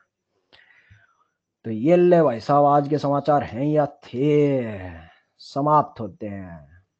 समझ आया जी? अरे बेडू समझ आया कि पक्का? लेक्चर कैसा गुजरा? बढ़िया, एक नंबर, झमाझम जनता के जवाब पढ़ रहे से भाई अपने। तो ये साथियों आज की बात थी, अच्छा लगा हमें। आपके लिए जो है हैंड आउट जो है, ये वाले हैंड आउट, वो तो मैं भेजूंगा ही भेजूंगा विद द हैंड आउट। हालांकि मैंने व्हाट्सएप ग्रुप में पोस्ट कर दिया है, बट आज के बाद, आज के लेक्चर के बाद, इंक्लूडिंग टूडेज लेक्चर, ऐसी कोई भी चीज नहीं होगी जो आपको एडीसी प्लेटफॉर्म पे नहीं मिलेगी। सेम थिंग चौधरी की साइड से, एग्जैक्टली सेम थिंग आपको व्हाट्सएप ग्रुप पे मिलेगी। तो अगर कोई इत्तेफाक से व्हाट्सएप ग्रुप पे ना भी ऐड है, पैनिक नहीं होना है, सिंगल थिंग भी व्हाट्सएप ग्रुप में एक्स्ट्रा नहीं जाएगी जो एडीसी प्लेटफॉर्म पे रहेंगे। तो हैंड आउट तो मैं आज के भेजूंगा, प्लस रेस नंबर 3 के सोल्यूशन भी मैं भेज रहा हूं। तो सभी लोगों को ये रेस नंबर 3 के सॉल्यूशन हैंड आउट के साथ ही मिल जाएंगे यहाँ पर।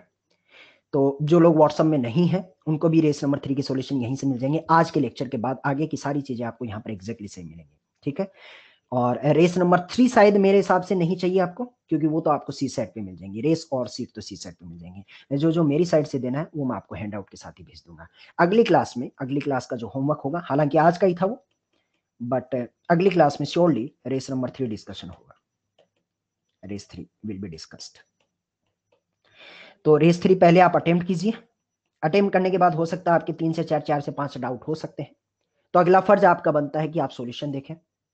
सॉल्यूशन देखने के बाद हो सकता है 2 डाउट आपके वहीं क्लियर हो जाए, लेकिन 2 डाउट अभी भी बचे हुए हैं। वो अगली क्लास में जब अपन बैठेंगे तो डिस्कशन में जरूर इन्वॉल्व होंगे। साथ ही साथ साथियों, जो भी आपके डाउट आते हैं, आपका एक नैतिक धर्म ये भी बनता है कि आप नर्चर के GOC और आइसोमेरिज्म के जहां भी आपके नोट्स बने हुए हैं, उनको एक बार आप जरूर देखिएगा। हो सकता है उनको थ्योरी को पढ़ते पढ़ते ही आपका डाउट ऑटोमेटिकली क्लियर हो जाएगा। ठीक है,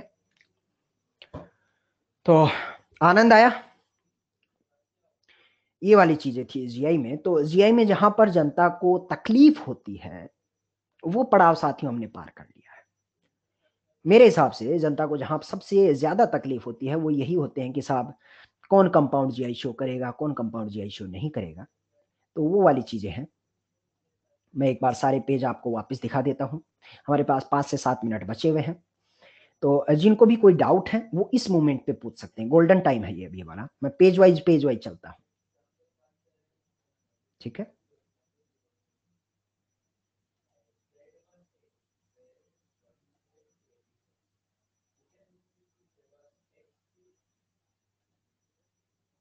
ये ले बेडू, नो डाउट, जनता बोल रही है नो डाउट, क्योंकि आज जनता ने सुकून से सुना है, तो डेफिनेटली डाउट की गुंजाइश बहुत कम रह जाती है। तो बस साथियों, आपको ऐसे ही करना है। मतलब 1-2 दिन लगे हैं आपको, बट 1-2 दिन में हमारी म्यूचुअल अंडरस्टैंडिंग काफ़ी मजबूत हो रही है। आज मुझे इस बात का बिना सुने, बिना आपके अल्फाज देखे भी इस बात की फील आई है कि आज जनता काफ़ी कंफर्ट जोन में थी और काफ़ी अच्छे से सुन रही थी, और उन्हें अगर सुन रही है तो उन्हें समझ में भी आ रहा है। ये लीजिए साहब, जो जो आज हमने पढ़ा है वो फर्स्ट पेज से मैं आपको दिखा देता हूँ, फिर भी कोई आगे भूला भटका इंसान है तो पूछ सकता है। पेज नंबर फर्स्ट, खट खट खट खट चल रहा है। अरे नो डाउट है, नो डाउट है। अगले पेज पे चलते हैं। नो डाउट है, अगले पेज पे चलते हैं।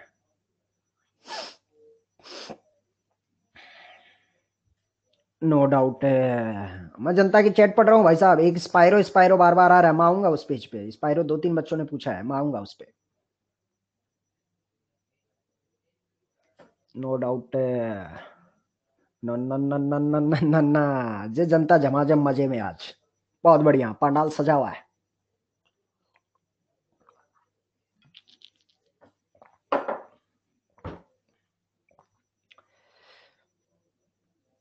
ये सिनेमा का समय थोड़ा सा और बढ़ा देते हैं। 5-7 मिनट और बचे हैं। एग्जाम्पल नंबर 8 जनता पूछना चाह रही है। 8th वाले में ये समझना छोटे हैं कि इसको थोड़ा जूम करके दिखाऊं 8th वाले को।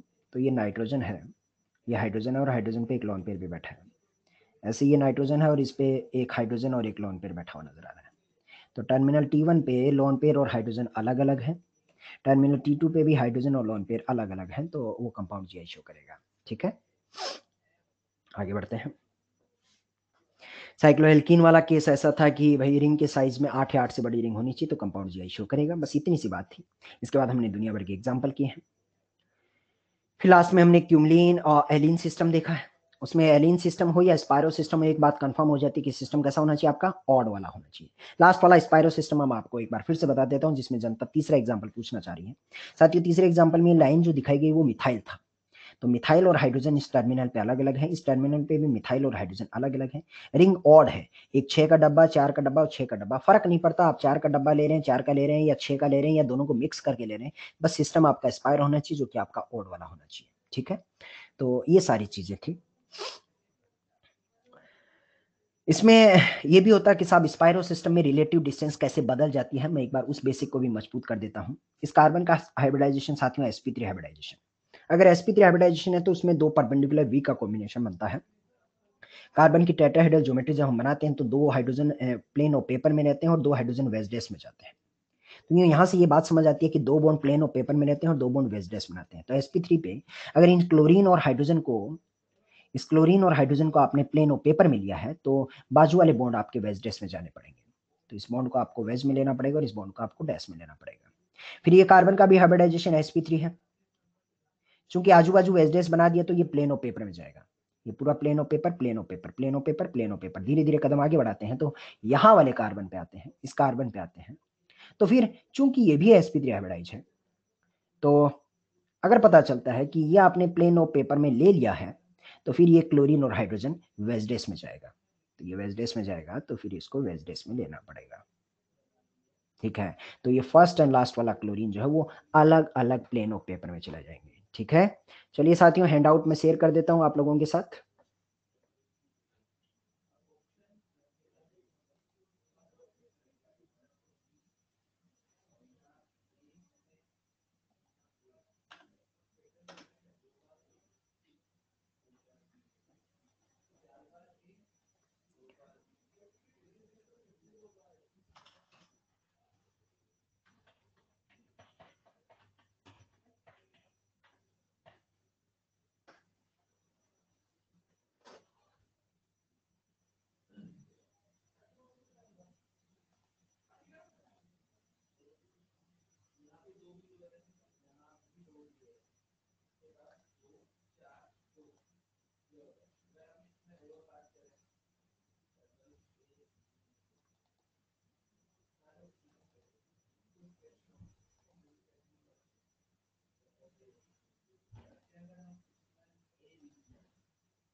हाँ साथियों, क्या हैंडआउट मिला आप लोगों को? साथियों अपलोड हो चुका है।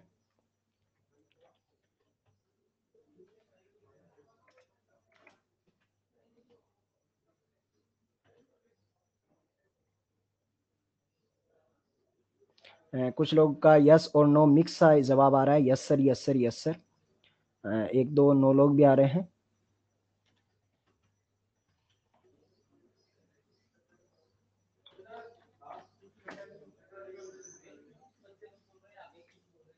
मिल गया है, मिल गया है, मिल गया है, बिल्कुल मिल गया है साथियों, मिल गया है। Yes sir, yes sir, yes sir. ठीक है, 2 फाइल अपलोड किए हैं साथियों मैंने। एक है रेस का सॉल्यूशन, रेस नंबर 3 का सॉल्यूशन, और एक आज के लेक्चर का हैंडआउट।